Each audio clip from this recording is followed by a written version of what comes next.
March 8 to 14 இந்த வாரத்தோட current affairs பார்க்க போறோம்.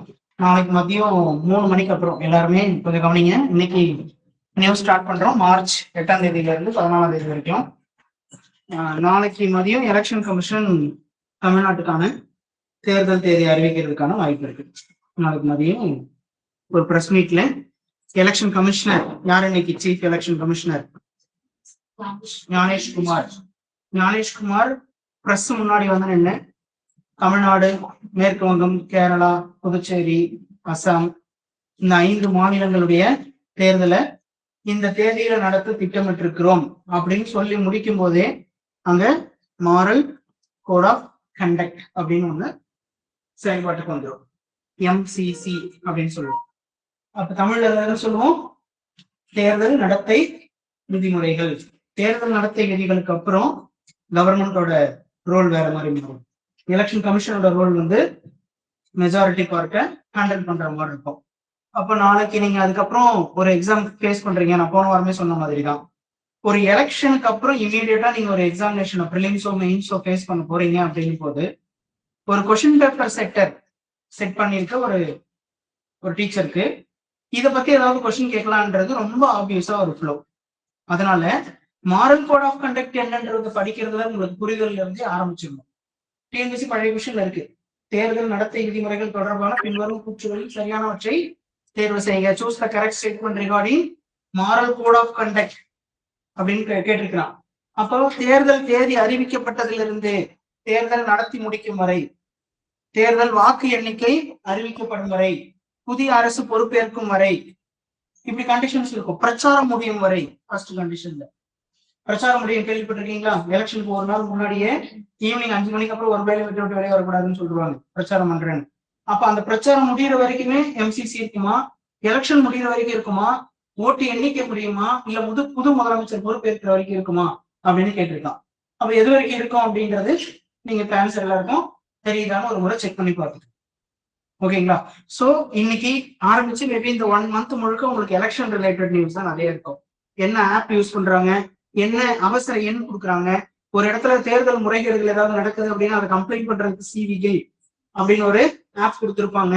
கலெக்டருக்கே நேராக கம்ப்ளைண்ட் பண்ண முடியும். அப்ப கலெக்டர் என்ன அந்த பொறுப்புல இருப்பாரு? எலெக்ஷன் கமிஷன் தேர்தல் தேதி சொன்னோடனே அவரு மாவட்ட தேர்தல் நடத்தும் அலுவலராக ஆயிடுவார். District returning officer. தேர்தல் நடத்தும் அலுவலரை ரொம்ப ஷார்ட்டா என்ன சொல்லுவாங்க எலெக்ஷன் கமிஷன் பாயிண்ட் ஆஃப் வியூல? ரிட்டர்னிங் ஆபீசர்னு சொல்லுவாங்க. ரிட்டர்னிங் நடத்தும் அலுவலர். அப்ப தேர்தல் நடத்தும் அலுவலர் கீழே இருக்கிற பூத் வரைக்கும் வந்துருவாங்க, மாவட்ட தேர்தல் நடத்தும் அலுவலர்ல இருந்து. அப்ப அவருக்கு நம்ம ஏதாவது கம்ப்ளைண்ட் கொடுக்கறதுலாம் என்ன ப்ரொசீஜர், இதெல்லாம் படிச்சுக்கணும் நீங்க.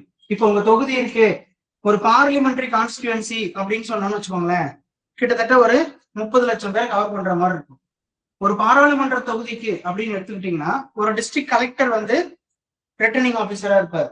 இதே ஒரு MLA தொகுதிக்கு உங்க ஊருக்கு பக்கத்துல இருக்கிற தாசில்தாரே அந்த தொகுதியோட தேர்தல் நடத்தும் அலுவலரா மாறிடுவார். அப்ப ஏரியா வைஸ் பிரிச்சுக்கணும். இதெல்லாம் ரொம்ப கிரவுண்ட் லெவல்ல சின்ன கான்செப்ட். இப்படிதான் கொஸ்டின்ஸ் கேட்பாங்க. இதெல்லாம் வந்து எங்கேயுமே ஸ்கூல் புக்லயோ எந்த மெட்டீரியல்லையும் டீடைல் எக்ஸ்பிளனேஷன் கொடுத்துருக்க மாட்டாங்க. நீங்க அந்த பேப்பர்ல தான் பார்த்து தெரிஞ்சுக்க முடியும் கொஸ்டின் கேட்கிற பார்ட் இதெல்லாம். அப்ப அதெல்லாம் ப்ராக்டிக்கலா நீங்க பேப்பர்ல இருந்து எக்ஸ்பீரியன்ஸ் பண்றதுக்கு ப்ராக்டிஸ் பண்ணணும், ஓகேங்களா? எது ப்ரிலிம்ஸ்ல கொஸ்டின் பேப்பர்ல இருக்கோ அந்த டாபிக்ஸ் நம்ம கொஞ்சம் கவனிக்க ஆரம்பிச்சீங்கன்னா கொஸ்டின் ப்ரிடிக்ஷன் நடந்துரும். ஈஸியா அட்டன் பண்ணிடலாம். எல்லாரோடவும் ஒரு 5 கொஸ்டின் எக்ஸ்ட்ரா போடுறதுக்கான கெப்பாசிட்டியை நம்ம பில்ட் பண்ணிக்கிட்டே இருக்கணும். Last year Sunday world women's day அப்படின்றத உலகம் முழுக்க செலிப்ரேட் பண்ணிருக்காங்க. பெண் உரிமை இதெல்லாம் நம்ம வந்து எங்க பார்த்தாலும் பேசிக்கிட்டே தான் இருக்கிறோம். அதை எவ்வளவு தூரம் சிறப்பா இம்ப்ளிமெண்ட் பண்ணியிருக்கிறோம் அப்படின்றதுல இங்க ஒரு பெரிய பிரச்சனை இருக்குதான் செய்யுது. அப்ப இந்த பெண் உரிமைகளை பத்தி பேசுறது, விமன் எம்பவர்மெண்ட்டை பத்தி பேசுறது, இதெல்லாம் நீங்க வந்து மெயின்ஸ்ல அதிகமா பேஸ் பண்றது. எனக்கு தெரிஞ்சு ஒரு குரூப் 1 குரூப் 2 சோசியல் இஷ்யூஸ் பார்ட்ல கூட விமன் எம்பவர்மெண்ட்டை பத்தின கொஸ்டின் இல்லாம இது வரைக்கும் TNPSC கொஸ்டின் பேப்பர் செட் பண்ணதே கிடையாது மெயின்ஸ்ல. அப்போ பெண்களுக்கான திட்டங்கள் வரும்போது நீங்க எக்ஸ்ட்ரா ஒரு கேர் கொடுத்துக்கணும். பெண்கள் ஒரு புது கண்டுபிடிப்பு பண்ணிட்டாங்க அப்படின்னா எக்ஸ்ட்ரா ஒரு முறை பார்த்துக்கணும்.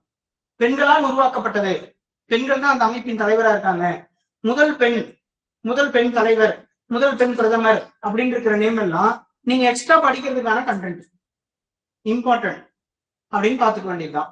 இப்ப இந்த உலக பெண்கள் மகளிர் தினத்துக்கான வாழ்த்துக்களை முதலமைச்சர் தெரிவிச்சிருக்கிறாரு. இங்க அதுக்கு ஒரு தீம் இருக்கு, அதை மட்டும் பார்த்துக்கணும். இன்டர்நேஷனல் விமன்ஸ் டே 2026 தீம் என்னங்க, கிவ் டு கெயின் அப்படின்னு ஒரு டீம் செட் பண்ணிருக்காங்க. அப்ப இந்த தீமோடய சேர்த்து ஸ்டேட்மெண்ட் கொஸ்டினா கேட்கறதுக்கு வாய்ப்பு இருக்கு. எந்த நாளில் சிறப்பிக்கப்பட்டது, அதனுடைய மைய கருத்து என்ன, தமிழ்ல கேட்பாங்க. மைய கருத்து என்ன அப்படின்னு வரும்போது இந்த கிவ் டு கெயின் அப்படிங்கறது எடுத்துக்கணும். இதெல்லாம் டிரான்ஸ்லேட் பண்ண ட்ரை பண்ணக்கூடாது. ஓகேங்களா, இதெல்லாம் அப்படியே பாத்துக்கணும். தீம்ஸ் எல்லாம் வந்து அப்படியே தான் கேட்கறாங்க டிஎன்பிஎஸ்சி. முழுசா போட்டு டிரான்ஸ்லேட் பண்ணிக்கிட்டு அப்படிலாம் சிரமப்படுறது இல்லை. அவங்களே ஃபுல்லாக இங்கிலீஷ்ல கொடுத்துறாங்க. அப்படியே அதை ஃபாலோ பண்ணிக்கோங்க. நெக்ஸ்ட், பணியிடங்களில் சம ஊதியம் நிலவுகின்றது அப்படின்றத நம்ம என்ன பண்றோங்க, ஒரு பாயிண்ட் பாக்குறோம். யார் அந்த ரிப்போர்ட்டை கொடுக்குறாங்க அப்படின்னு பாருங்க. 66% நௌக்ரி அப்படின்ற ஒரு நௌக்ரி அப்படின்ற வெப்சைட் நீங்க நிறைய கேள்விப்பட்டிருக்கலாம். ஒரு மெயில் நீங்க ஒரே ஒரு ரெஜிஸ்ட்ரேஷன் போட்டீங்கன்னா போதும், உங்களுக்கு காலை மாலை ஈவினிங் அப்படின்னு 3 வேலைக்கு மெயில் போடுவான், இங்க வேலை இருக்கு, நீ போய் மெயில் இதை அட்டன் பண்ணுங்க, இன்டர்வியூ அட்டன் பண்ணுங்க அப்படின்னு சொல்லி நௌக்ரின்னு சொல்லுவாங்க. அது இங்க நமக்கு நௌக்ரி அப்படின்னு கொடுத்துருக்குறான். அப்ப அந்த நௌக்ரி அப்படின்ற தளம் ஒரு வெப்சைட், அவன் ஒரு நேஷனல் லெவல்ல எல்லாராலையும் அறியப்படுற ஒரு முக்கியமான ஒருத்தன். இந்தியா முழுக்க வேலை வாய்ப்புகளை எங்க இருக்குன்னு சொல்றதுக்கும் யார் இங்க வேலை இல்லாம இருக்கான்னு அந்த கம்பெனிக்கு தெரியப்படுத்துறதும் ஒரு முக்கியமான வேலையை நம்ம பார்த்துட்டு இருக்கிறோம். அப்ப அந்த நிறுவனம் ஒரு சர்வே எடுத்தா அதுல 67% பெண்கள் என்ன சொல்றாங்க, ஆணுக்கும் பெண்ணும் சமமான ஊதியம் கொடுக்கறதுக்கு இங்க நல்ல சூழ்நிலை நிலவுது அப்படின்னு சொல்றாங்க. அப்ப இது எங்கேயாவது கான்ஸ்டிடியூஷன்ல பேசுறாங்களா சொல்லுங்க. இப்ப கான்ஸ்டிடியூஷன்ல டிபிஎஸ்சில ஈக்குவல் பே அண்ட் ரெமுனரேஷன் எங்க இருக்கு? 39. சம வேலைக்கு, வெரி குட்ங்க, கரெக்ட். சம வேலைக்கு சம ஊதியம் எங்க வச்சிருக்கோம்? டிபிஎஸ்சில இருக்கு. அப்ப ஃபண்டமெண்டல் ரைட்ஸ்ல இல்ல. அது அரசாங்கம் என்ன நினைக்கிறாங்க, நாளைக்கு நாங்க இது செய்யறதுக்கான வாய்ப்பு இருக்கு. அதுக்கான முயற்சிகள் இப்ப எடுத்துட்டு தானே இருக்காங்க நிறைய இடங்கள்ல. ஆணுக்கு பெண்ணுக்கும் சரியான ஊதியம் கொடுக்கறதுல இருந்து, இல்ல சில இடங்கள்ல சரியா அப்படிதான் கொடுக்கணும், டிஃபரன்ஷியேட் பண்ணக்கூடாது. ஒரு கார்பரேட் கம்பெனில இருக்காங்க, அவர் வந்து சாஃப்ட்வேர் டெஸ்டிங் டூல் வந்து பாத்துட்டு இருக்காரு அப்படின்னா, ஆண் பார்த்தாலும் அதே சம்பளம் தான், பெண் பார்த்தாலும் அதே சம்பளம் தான். கவர்மெண்ட் தான் அதை இன்க்யூஸ் பண்ணிக்கிட்டே இருக்கான். அப்போ அரசாங்கம் அந்த டிபிஎஸ்ல வச்சிருக்காங்க, ஆர்டிகல் தெரிஞ்சுக்குவாங்க. இங்க அது வந்து இம்ப்ளிமெண்டேஷன்ல எப்படி இருக்கு அப்படின்றத 67% பெண்கள் இந்தியாவில எங்களுக்கு சம ஊதியம் கிடைக்குது அப்படின்றத பேசுறாங்க. அப்ப இந்த சம ஊதியம்ன்றதுல எங்க சார் அதிகமா பேசுவாங்க அப்படின்னு பாருங்க. வேர்ல்டு எக்கனாமிக் ஃபோரமோட குளோபல் ஜெண்டர் கேப் ரிப்போர்ட் அப்படின்னு சொல்றாங்க. அது என்ன ஜெண்டர் கேப் ரிப்போர்ட்? இந்த இடத்துல தான் அந்த ஆணுக்கு பெண்ணுக்குமான இடைவெளி பார்க்கப்படுது. ஜெண்டர் கேப் இண்டெக்ஸை எதெல்லாம் வச்சு மெஷர் பண்ணுவாங்க அப்படின்னா, விமன் எம்பவர்மெண்டோட பாயிண்ட் ஆஃப் வியூ படிக்கும்போது என்னென்ன பார்ப்போம், பெண்களுக்கான வலுப்படுத்தல் அப்படின்னு சொல்றது எது எதுல பேசுவோம், social, political, economy and health.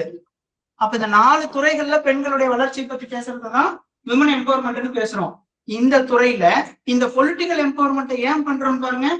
ஆண்கள் இன்னைக்கும் எல்லா துறைகளையும், இன்னைக்கு பிரசன்ட் பார்லிமெண்ட்ல இருக்கிற 800 எம்பிக்கள்ல வெறும் 110 எம்பிக்கள் தான் பெண்கள், 15% கூட கிடையாது. ஓகேங்களா, மிச்சம் இருக்கிற 690 பேர் யாரும் இருக்காங்க, ஜென்ஸ் தான் இருக்காங்க. அப்ப ஆண்களுக்கான வாய்ப்பு நல்லதானே இருந்துட்டு இருக்கு. 690 பேர் மென்ஸும் 110 பெண் எம்பிக்களும் இருக்கிற இடத்துல எவ்வளவு பெரிய கேப் இருக்குன்னு பாருங்களேன். இதெல்லாம் என்ன சொல்றோம், ஜெண்டர் கேப். அப்ப ஜெண்டர் கேப் எக்கனாமிக் ஆஸ்பெக்ட்ல பார்க்கும்போது என்ன பண்ணுவோம், ஒரு கொத்தனாரு காலையில 9 மணிக்கு வேலைக்கு வந்து செங்கல் எடுத்து அடுக்கி பூசு வேலை பண்ணி சிமெண்ட் எடுத்து வேலை பார்த்து எல்லா வேலையும் பார்த்துட்டு போவாரு. அவருக்கு அன்னைக்கு 1000 ரூபாய் சம்பளம் கொடுக்குறாங்க. அந்த கூட வந்து செங்கல்ல எடுத்து கொடுத்து சிமெண்ட் கலந்து கொடுத்து தண்ணி மணந்து கொடுத்து எல்லா வேலையும் பார்த்த சித்தாளுக்கு 400 ரூபாய் கொடுக்குறாங்க. 400 ரூபாயோ 500 ரூபாயோ. அப்ப ஜெண்டர் கேப், எக்கனாமிக்கல் கேப் இருக்கா, சொசைட்டில கேப் இருக்கா. பெண்கள் எவ்வளவு பேர் படிச்சாங்க. 1989 இங்க கல்விக்கு, அதாவது திருமணமாகும் போது ஒரு உதவித்தொகை திட்டம், மூல ராமாமிர்தம் திருமண உதவித்தொகை திட்டம்னு ஒண்ணு ஏன் முன்னாள் முதலமைச்சர் கருணாநிதி தொடர்ந்தாரு. ஒரு ஆண் வந்து அன்னைக்கு 1981 மக்கள் தொகை கணக்கெடுப்பின்படி ஆண்கள் பாதிக்கு மேல படிச்சிருக்காங்க, பெண்கள் 25% கூட படிக்கல. அப்படின்னு வரும்போது திருமணத்தின் போது 18 வயது நிரம்பி இருக்கணும், கட்டாயமா 8வது படிச்சிருக்கணும். அப்ப எழுத படிக்க தெரிந்த பெண்களோட நிலை எண்ணிக்கையை உயர்த்துவோம் அப்படின்னு கொண்டு வந்தாங்க இல்லைங்களா. அப்ப எஜுகேஷன் தான் இங்க சோசியல் கேப் மென்ஷன் பண்ணது. அப்ப எங்கெல்லாம் ஆணுக்கும் பெண்ணுக்கும் இடையில இருக்கக்கூடிய அந்த கேப்னா அவனும் இவனும் எவ்வளவு தூரத்துல உட்காந்துருக்காங்கன்னு பேசுறது இல்ல, அவனுக்கு எவ்வளவு எம்பவர்மெண்ட் இந்த சொசைட்டில ஆட்டோமேட்டிக்கா கிடைச்சது, இங்க பெண்ணுக்கான எம்பவர்மெண்ட்டுக்கு எவ்வளவு தூரம் போராட வேண்டியிருக்கு அப்படிங்கிற அந்த கேப்பை பேசுறதுதான் ஜெண்டர் கேப் இண்டெக்ஸ் அப்படின்னு பேசுறோம். 2025 வெளியிடப்பட்ட ரிப்போர்ட்ல இந்தியாவோட ரேங்க் என்ன, 131. அந்த ரிப்போர்ட்ல இந்த வருஷம் 2 ரேங்க் பின்னாடி வந்துட்டாங்களாம். போன வருஷம் 129 இருந்திருக்காங்க 24ல. இப்ப 2 ரேங்க் பின்னாடி போயிட்டாங்க 131. ஓகேங்களா? டோட்டல் 148ல இந்த ரிப்போர்ட் யார் கொடுக்குறா பாருங்க, வேர்ல்டு எக்கனாமிக் ஃபோரம், உலக பொருளாதார மன்றம் அப்படின்னு சொல்லுவாங்க தமிழ்ல, அது பாத்துக்கோங்க. நெக்ஸ்ட் அந்நிய செலாவணி. இது நம்ம நிறைய முறை டிஸ்கஸ் பண்ணியிருக்கோம். இப்ப ஏன் இதை பத்தி பேசணும் அப்படின்னு பாருங்க. ஒரு பாயிண்ட், இவ்வளவு தூரம் கான்செப்ட்ல போய் எக்கனாமிக் கொஸ்டின் கேட்க போறாங்கன்னு தெரியாது.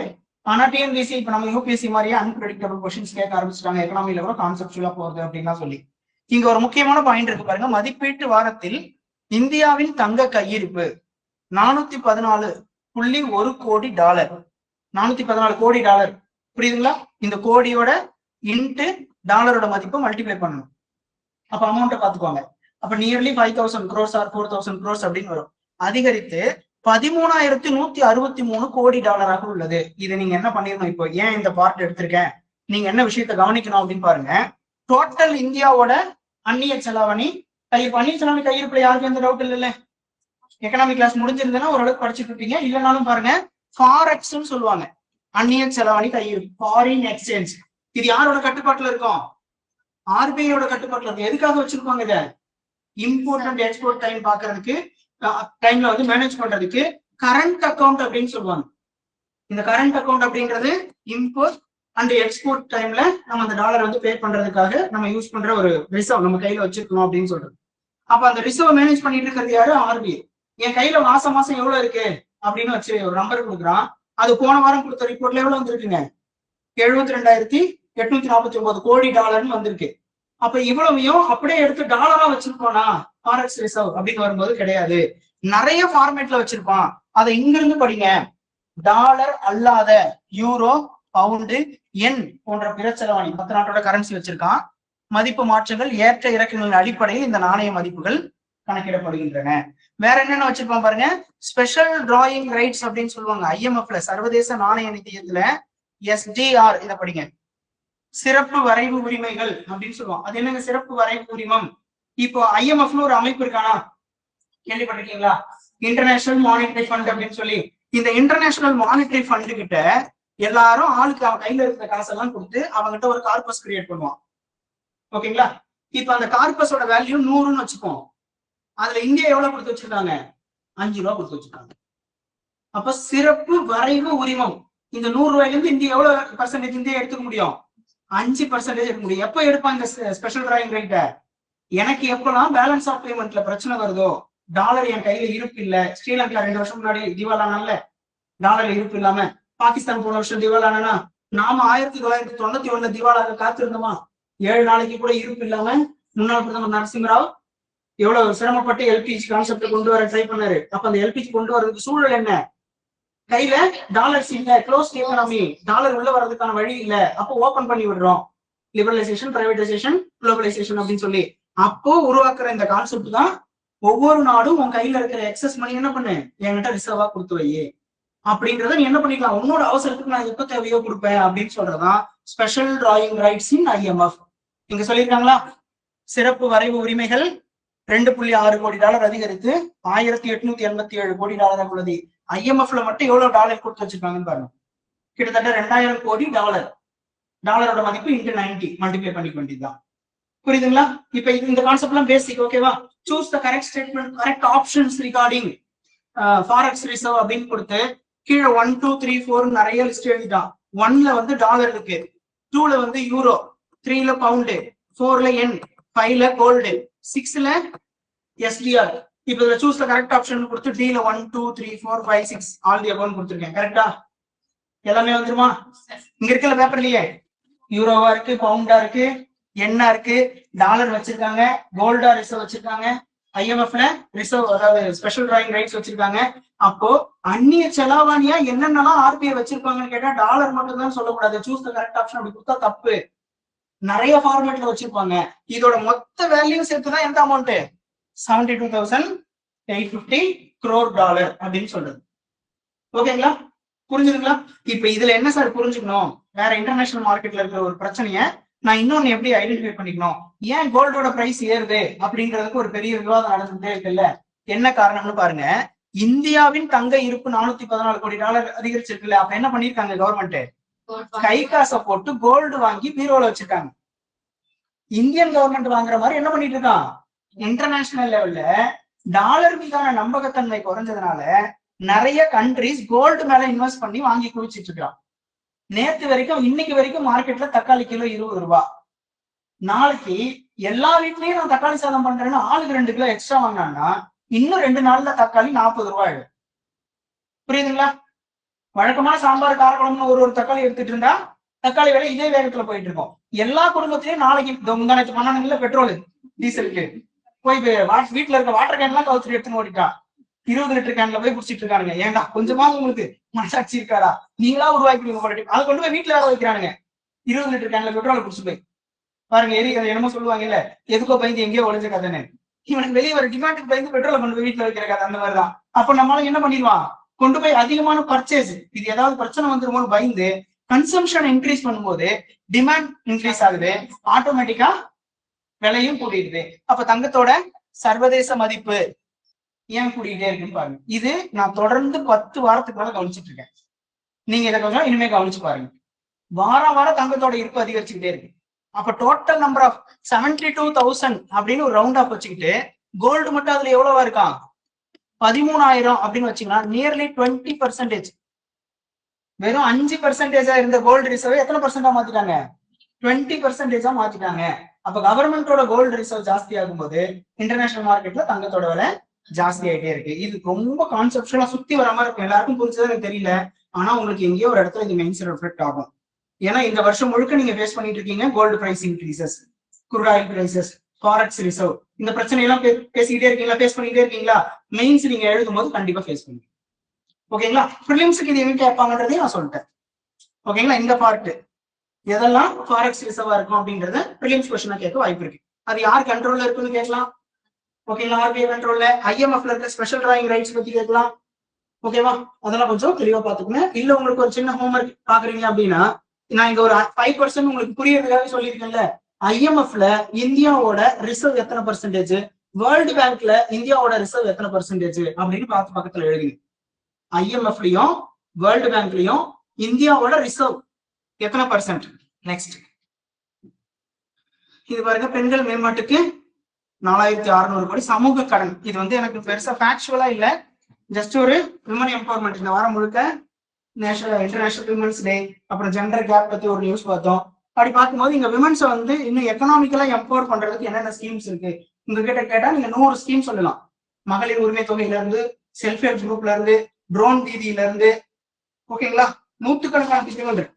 அப்ப இதுவும் என்ன சொல்றாங்க, ஒரு சமூக கடன் திட்டம், சோசியல் டெப்ட் ஸ்கீம். அப்படி யாருக்காக மட்டும், பெண்களுக்காக. பெண்களுக்கு கடன் கொடுத்து அவங்களும் தொழில் முனைவோரா உருவாக்குறேன். ஒரு 10 லட்ச ரூபாய் கடன் கையில காசு இருந்ததுன்னா நானும் ஒரு 4-5 தையல் மிஷின் வாங்கி போட்டு ஒரு நல்ல இன்ஃப்ராஸ்ட்ரக்சர், ஒரு மூலதனம் போட்டு ஒரு நானும் தைக்க ஆரம்பிச்சிருவேன், ஒரு கார்மெண்ட்ஸ் நடத்த ஆரம்பிச்சிருவேன். எத்தனை பெண்கள் மத்தியில ஐடியாஸ் இருக்கும், இம்ப்ளிமெண்ட் பண்றதுக்கு பணம் இருக்காது. அப்ப அவங்களுக்கு ஒரு மினிமம் அமௌண்ட் கடனா கொடுத்து ஒரு மிஷின் வாங்குவோ ஏதோ ஒண்ணு சப்போர்ட் பண்ணிட்டோம் அப்படின்னு சொன்னா அவங்க தொழில் முனைவரும் மாறுவாங்க. வேலையை எதிர்பார்த்து காத்துக்கிறத விட வேலை கொடுக்குற பர்சனா மாறதுக்கான ஒரு இன்ஃப்ராஸ்ட்ரக்சர் செட்டப் அப்படின்னு சொல்றாங்க. இதை ஜஸ்ட் படிச்சுப்பாங்க, எங்கேயாவது மென்ஷன் பண்ணலாம். இந்த மாதிரி ஸ்டேட் பேங்க் ஆஃப் இந்தியா கூட லாஸ்ட் இயர் 4,600 crores வந்து விமனுக்காக ஒரு சோசியல் டெப்ட் ப்ரோக்ராம் ஸ்டார்ட் பண்ணிருக்காங்க, to create more entrepreneurs from women அப்படின்னு சொல்றதுக்காக யூஸ் பண்ணிக்கோங்க.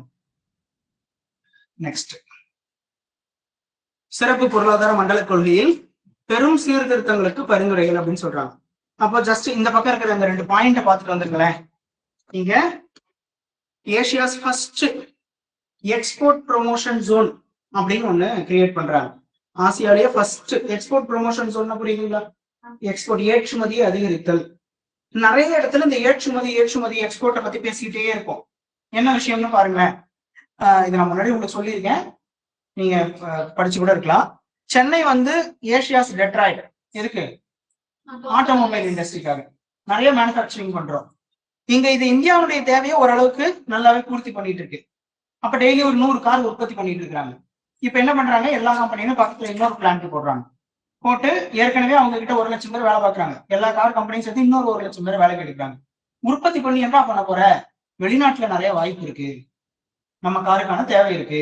ஆப்பிரிக்கன் கான்டினென்ட்ல, வெஸ்ட் ஏஷியன் கண்ட்ரீஸ்ல நிறைய நாடுகள்ல நம்ம நாட்டுல உற்பத்தியான கார்களுக்கான தேவை இருக்கு. அப்போ இந்தியாவுக்குள்ள விற்கிற 100 காரோட சேர்த்து நான் வெளிநாட்டுக்கு ஏற்றுமதி பண்றதுக்கும் 100 கார் என்ன பண்றேன் இருந்து உற்பத்தி பண்றேன். அப்ப என்ன ஆகுது, ப்ரொடக்ஷன் ஜாஸ்தி. ப்ரொடக்ஷன் ஜாஸ்தி ஆச்சுன்னா இங்க இருக்கிற மக்களுக்கு எக்ஸ்ட்ரா எம்ப்ளாய்மெண்ட், எக்ஸ்ட்ரா இன்கம் எல்லாமே சேர்த்து க்ரோ ஆகுதுங்களா. அப்போ எக்ஸ்போர்ட் அப்படின்றது எப்படி உள்நாட்டு தேவையை பூர்த்தி பண்றோமோ அதுக்கு ஈக்குவலா உள்நாட்டினுடைய வருமானத்தை அதிகரிக்கிறதுக்கான ஒரு பாயிண்ட். அப்ப இது எல்லா இடத்துல வச்சும் பண்ண முடியுதா அப்படின்னு பார்த்தோம்னா எல்லா இடத்துலயும் பண்ண முடியாது. அதுக்கான எல்லா கட்டமைப்பும் இருக்கணும். ஏன் சென்னையோட growth நல்லா இருக்கு, ஏன் தூத்துக்குடி பக்கம் நல்லா growth இருக்கு, அங்கெல்லாம் ஹார்பர் இருக்கு, ஏர்போர்ட் இருக்கு. ஒரு காமெடி ஏதோ ஒரு 6 படத்துல வரும்னு நினைக்கிறேன், வடிவேல் சொல்லுவாரு, வடிவேலுக்கும் இன்னொருத்தர் ஆந்திராவில ஒருத்தருக்கும் கான்வர்சேஷன் நடக்கும் இல்ல, எங்களுக்கு திருத்தணியை தள்ளி விட்டு திருப்பதியை தள்ளி விட்டுட்டு நீங்க சென்னையை எடுத்துக்கிட்டீங்க, அவட ஹார்பரு, ஏர்போர்ட், சத்தியம் தியேட்டரு அன்னி உந்தி அப்படின்னு ஏன்டா அப்படின்னு சொல்லி வடிவேலுக்கும் அவருக்கும் ஒரு கான்வர்சேஷன் நடக்கும். அப்ப இங்க ஹார்பர் இருக்கு, ஏர்போர்ட் இருக்கு, நல்ல மல்டி டிரான்ஸ்போர்ட் காரிடார்ஸ் கிரியேட் பண்ணி வச்சுட்டோம் போது ஒரு மூலப்பொருள் தேவை அப்படின்றத ஏர்போர்ட்லயோ ஹார்பர்லயோ இறக்குமதி பண்ணிக்கலாம். அதை காரா மாத்தி மறுபடியும் கப்பல்லயே அனுப்பி விட்டுறலாம். அப்ப இந்த டிரான்ஸ்போர்ட் காரிடார்ஸோட ஸ்ட்ரென்தன் தான் இங்க என்ன பண்ணும், எக்கனாமிக் ஆக்டிவிட்டியை ஸ்ட்ரென்தன் பண்ணிவிடும். இந்த மாதிரி அந்த இடத்துல எதெல்லாம் தேவைன்னு பார்த்து சரி பண்ணி அங்க பொருட்களை உற்பத்தி பண்ணி கொண்டு போய் வச்சோம்னா யாராவது ஒருத்தர் வந்து ஈஸியா வாங்கிப்பான். அப்படி கிரியேட் பண்றதுக்கு பேர் தான் என்ன, எக்ஸ்போர்ட் ப்ரமோஷன் ஜோன்ஸ். அதை என்ன பண்றோம், முதல்ல 2000 வருஷத்துல ஸ்பெஷல் எக்கனாமிக் ஜோன்ஸ் அப்படின்னு ஒரு பாலிசியா வெளியிடுறோம். அதற்கு பிறகு 2005ல ஸ்பெஷல் எக்கனாமிக் ஜோன் ஆக்ட் சட்டம், சிறப்பு பொருளாதார மண்டலங்களுக்கான சட்டம்னு ஒண்ணு கிரியேட் பண்ணி இந்தியா முழுவதும் ஸ்பெஷல் எக்கனாமிக் ஜோன்ஸ் கிரியேட் பண்றாங்க. இதுலயும் பக்கத்துல கூகுள் பண்ணி எழுதுங்க, இந்தியாவில இன்னைக்கு பிரசன்ட் எத்தனை ஸ்பெஷல் எக்கனாமிக் ஜோன்ஸ் இருக்கு, உங்களுக்கு ஹோம்ஒர்க். இன்னைக்கு இந்தியால சிறப்பு பொருளாதார மண்டலங்கள் எத்தனை இருக்கு, தமிழ்நாட்டுல எத்தனை சிறப்பு பொருளாதார மண்டலங்கள் இருக்கு, 2 நம்பரையும் நீங்க பக்கத்துல எழுதுங்க. இதுல நான் இயர் மட்டும் 3 சொல்லியிருக்கேன். 1965ல கண்ட்லால ஃபர்ஸ்ட் எக்கனாமிக் ப்ரமோஷன் ஜோன், 2000ல economic special economic zone policy, 2005ல ஸ்பெஷல் எக்கனாமிக் ஜோன் ஆக்ட். இப்ப பாருங்க, இதெல்லாம் பேசிக் எப்படி வந்துச்சு ஸ்பெஷல் எக்கனாமிக் ஜோன். இப்ப என்ன பண்ண போறாங்களா, சிறப்பு பொருளாதார மண்டல கொள்கையில் பெரும் சீர்திருத்தங்களுக்கு பரிந்துரை 17 பேர் கொண்ட குழு ஆய்வு செஞ்சு கொடுக்க போறாங்க. 17 பேர் கொண்ட குழுவை மத்திய அரசு அமைத்துள்ளது. நோக்கம் என்னன்னு புரியுதுங்களா, இன்னும் பரிந்துரை கொடுக்கல, எந்த வேலையும் நடக்கல, ஆனா ஏற்கனவே போயிட்டு இருக்கிற வேலைகள்லாம் என்ன பண்ண போறோம், நம்ம ரிஃபார்ம் பண்ண போறோம். 17 பேர் கொண்ட குழுவை போட்டு பெரும் மாற்றங்களுக்கு பரிந்துரை, பெரும் சீர்திருத்தங்கள் பண்ண போறோம். அப்ப ஏற்கனவே இருக்க ப்ரொசீஜர் எல்லாம் நல்லா சரி பண்ணிட்டு இன்னும் ஏற்றுமதி அதிகரிக்கிறதுக்கு என்ன வாய்க்கும் அதை நோக்கி நம்ம நகர போறோம் அப்படின்னு சொல்றாங்க. இதை அப்படியே ஒரு முறை படிச்சு பார்த்துக்கோங்க. அடுத்த நியூஸ் போயிடலாமா. இதுல பாருங்க, பிரதமர் வந்து ஒரு ஸ்பீச் கொடுத்திருக்காரு, ஒரு பட்ஜெட்டுக்கு பிந்தைய இணைய வழி கருத்தரங்கு அப்படின்னு சொல்லி ஒரு கான்ஃபரன்ஸ்ல பேசுறாரு. உள்ள நிறைய விஷயங்கள் எஜுகேஷன் இன்ஸ்டிடியூஷன் பத்தியும் எக்கனாமியை பத்தியும் இன்னைக்கு தற்கால சூழல், சுகாதார மேம்பாடு, இதையெல்லாம் பத்தி பேசிட்டு வந்து ஒரு டேர்ம் ஒண்ணு இங்க விடுறாரு. என்ன பேசிருக்காருங்க, கேர் எக்கனாமி அப்படின்னா என்னங்க, கேர் எக்கனாமி, கேர்னா என்ன, பாத்துக்கிறது, கவனம் எடுத்துக்கிறது, நம்ம வந்து ஒரு ஹோல்டு பண்ணி சரி பண்ணிக்கிறேன் இல்ல பாத்துக்கிறேன் அப்படின்னு சொல்றது, அதான கேர் எடுத்துக்கிறதுன்னு சொல்றோம். அந்த கேர் எக்கனாமின்னு ஒரு கான்செப்ட் இந்தியாவில மிக பெருசா உருவாக போகுது அப்படிங்கிறத இன்டிமேட் பண்றாரு. ஓகேங்களா, அதுக்கான அடுத்த தலைமுறையினரை உருவாக்கணும் அப்படின்னு சொல்றாரு. எம்ப்ளாய்மெண்ட் அது பேஸ்ல இருக்கு, அது ஒரு பெரிய எக்கனாமி. என்னங்க, இன்னைக்கு இந்தியா வந்து ஏன் மிகப்பெரிய அதாவது வளர்ச்சி பட்ச நாடா மாறும், எப்படி ஒரு பெரிய டெவலப்டு கண்ட்ரியா மாறும் அப்படின்னு சொல்லிட்டு இருக்காங்கன்னா, 30 வயசுல இருந்து 50 வயசுக்குள்ள, 25 வயசுல 25 வயசுல இருந்து 50 வயசுக்குள்ள அந்த நல்ல எனர்ஜியோட வேலை பார்க்கக்கூடிய மக்கள் தொகை இருக்கக்கூடிய கிட்டத்தட்ட 80 கோடிக்கும் அதிகமான மக்கள் இந்த ஏஜ் செட்டுக்குள்ள இருக்கிற பாப்புலேஷன் இந்தியாவில இன்னைக்கு இருக்கிறாங்க. அப்ப இது அப்படியே பிளஸ் 25 இயர்ஸ் 2050ல என்னவா மாறிடும், உலகின் அதிக எண்ணிக்கையிலான முதியவர்களை கொண்ட நாடா மாறிடும். ஓகேங்களா, ஜஸ்ட் இது அப்படியே கனெக்ட் பண்ணிட்டு போனோம்னா பாப்புலேஷன் அது இதுன்னு எக்கச்சக்கமா பேசலாம். பெரிய கான்செப்ட், இது மெயின்ஸுக்கு தேவையான கான்செப்ட். போன வாரம் ஆந்திராவில் சந்திரபாபு நாயுடு ஒரு ஆக்ட் கொண்டு வந்திருக்காரு, அவரோட பாலிசி ஒண்ணு அறிமுகப்படுத்திருக்காரு. 2வது குழந்தை 3வது குழந்தை பெற்றுக்கிட்டீங்கன்னா 25,000 ரூபாய் பணம் கொடுக்கும், ஃபீஸ் எஜுகேஷன் ஃபீஸ் வந்து ஃப்ரீ பண்ணி கொடுக்குறோம் அப்படின்னு சொல்லியிருக்காரு. அப்ப என்ன, எதை நோக்கி நம்ம போயிட்டு இருக்கிறோம், பாப்புலேஷன் சேச்சுரேஷனை நோக்கி போயிட்டு இருக்கிறோம். மக்கள் தொகை ஒரு எண்டுக்கு போகுது, இதுக்கப்புறம் பெருசா வளர வாய்ப்பு இல்லை. எல்லாம் ஒரு குழந்தைக்கு மேலே அவங்க பெற்றுக்கிறது இல்லை, குழந்தைய பெற்றுக்க மாட்டாங்க. ஒரு பேர்ல 50 பேர், இதை வேற பெற்று ஸ்கூல் சேர்த்து விட்டுட்டு கூப்பிட்டு வந்து கட்சி பச்சு தொடச்சு விட்டுட்டு இதெல்லாம் ஒரு வேலையா அப்படின்னு சொல்லி நிறைய பேர் யோசிக்க ஆரம்பிச்சிட்டாங்க. அப்ப என்ன ஆகுதுங்க, இப்போ அடுத்த தலைமுறையினர் குழந்தைகள் பெற்றுக்கொள்வது அந்த எண்ணிக்கை வந்து குறையும் போது அது ஆட்டோமேட்டிக்கா பின்னாடி என்ன பண்ணிடும், மேன் பவர் டிஃபிசிட்டை கிரியேட் பண்றோம். அப்படி நடக்க கூடாதுன்னு ஆந்திர பிரதேசல அவர் பேச ஆரம்பிச்சிருக்கிறார். இப்ப அதே கான்செப்ட் எடுத்து இங்க இது என்ன நடக்க போத பிரச்சனை மட்டும் பேசிக்கலாம், கேர் எக்கனாமி பத்தி மட்டும். இப்ப இங்க இருக்கிற 80 கோடி பேரும் இன்னும் 25 வருஷத்துல 80 கோடி முதியவர்கள் வாழக்கூடிய நாடாயிரும். அவங்க கிட்ட இருந்து எந்த எக்கனாமிக்கல் அவுட்கமும் இருக்காது. ஒரு நல்ல கரெக்டான விஷயம் நீங்க நல்லா யோசிச்சு பாருங்க. நம்மளுடைய தாத்தாவுக்கு பிறகு 60-70 வயசுக்கு அப்புறம் வேலை பார்த்த பேரண்ட்ஸோட கவுண்ட் குறையும். நல்ல ஒரு ரிட்டையர்மெண்ட் எடுத்து ரிலாக்ஸ் ஆகிட்டு பேரண்ட்ஸை பார்த்துட்டு இருக்கிறோம். நம்ம தலைமுறையினர் 50 வயசுக்கு அப்புறமே அவங்க வேலைக்கு போக மாட்டான். அதுக்கு அடுத்து வரவன் 40 செட்டில்மெண்ட் பார்த்துட்டு ஒதுங்கிடுவான். அப்ப இவனுக்கு என்ன ஆயிட்டு இருக்குங்க, அந்த அவுட்கம் நாம என்ன இன்புட் இங்க போடுறோமோ, நான் ஒரு வேலை பார்க்கறேன், நான் ஏதோ ஒரு சம்பளம் வாங்குறேன், அப்ப அது எக்கனாமிக் கான்ட்ரிபியூஷன் இல்ல. நான் வேலைக்கே போக மாட்டேன், வீட்டுல உட்காந்துருக்கேன், என்ன எக்கனாமிக் கான்ட்ரிபியூஷன் நான் பண்ணிருக்கேன்? ஜஸ்ட் கன்சம்ஷன் எக்கனாமி, அது ப்ரொடக்ஷன் எக்கனாமி கிடையாது. அப்ப கன்சம்ஷன் எக்கனாமிக்கு இங்க என்ன சோர்ஸ் இருக்கு கவர்மெண்ட் கிட்ட? ஒண்ணுமே கிடையாது. அப்ப அதோட இன்கம் லெவல்ஸ் பத்தி யோசிக்கணும், அவங்கள பாத்துக்கிறதுக்கு தேவையான இன்ஃப்ராஸ்ட்ரக்சர் பத்தி யோசிக்கணும். சரிங்களா? இன்னைக்கு ஸ்கூலோட நீட்ஸ் இருக்க மாதிரி இன்னும் 25-30 வருஷத்துல ஹோம்ஸோட நீட்ஸ் அதிகரிக்கும். வயது முதிர்ந்தவர்களுக்கான இப்பெல்லாம் அபார்ட்மெண்ட் செட்டப்பே கிரியேட் பண்ண ஆரம்பிச்சிட்டா சென்னையில எல்லாம்.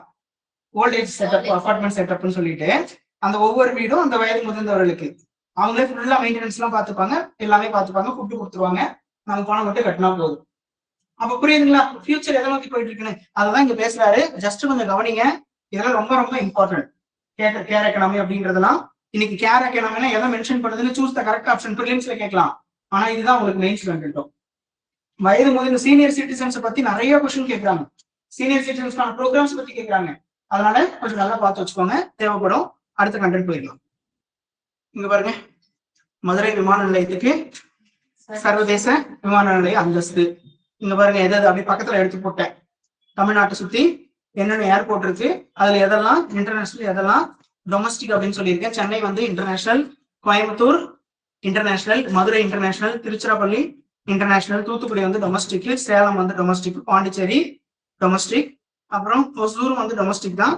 நியூ சென்னை பரந்தூர் அப்படின்றது இன்னும் செயல்பாட்டுக்கு வரல, இடமே எடுத்து முடிக்கல, லேண்ட் அக்விசிஷனே இன்னும் கொஞ்சம் பெண்டிங்ல இருக்கு, இன்னும் நம்ம ஆளுங்க முழுசா வேலையை ஆரம்பிக்கல. அதோட சேர்த்து இந்த தமிழ்நாடு ரீஜனுக்குள்ள எத்தனை ஏர்போர்ட் இருக்கு? 9 விமான நிலையங்கள் இருக்கு. அதுல 1 புதுச்சேரியும் சேர்த்து சொல்லியிருக்காங்க. அதுல 4 ஏர்போர்ட் என்னங்க இன்டர்நேஷனல் ஏர்போர்ட், மத்ததெல்லாம் டொமஸ்டிக் ஏர்போர்ட். இந்த நம்பர் தான் நம்ம தெரிஞ்சுக்கணும். மதுரை இன்டர்நேஷனல் சர்வதேச தரத்துக்கு அங்கீகாரம் விமான நிலைய அந்தஸ்து கொடுத்துட்டாங்க அப்படின்னு வந்த உடனே நம்ம கிட்ட ஏற்கனவே என்ன இருக்குன்னு கொஸ்டின் கேட்க ட்ரை பண்ணுவாங்க. சமீபத்தில் எந்த விமான நிலையத்துக்கு சர்வதேச அந்தஸ்து வழங்கப்பட்டதுன்னு கேட்க மாட்டோம் டைரக்டா. ஓகேங்களா? அப்போ கூட என்ன இருக்கு, சுத்தி இருக்கிற பாயிண்ட்ஸ் கனெக்ட் பண்ணிட்டீங்கன்னா ஒரு choose the correct option maths following கேட்கும்போது ஈஸியா ஆன்சர் பண்ணிக்கலாம். ஓகே, பாருங்க, மாநில திட்டக்குழுவின் 15 ஆய்வறிக்கைகள் முதல்வர் மு.க. ஸ்டாலினிடம் சமர்ப்பிப்பு. அப்போ இதை வந்து எங்க இருந்து ஆரம்பிக்கிறோம் பாருங்க.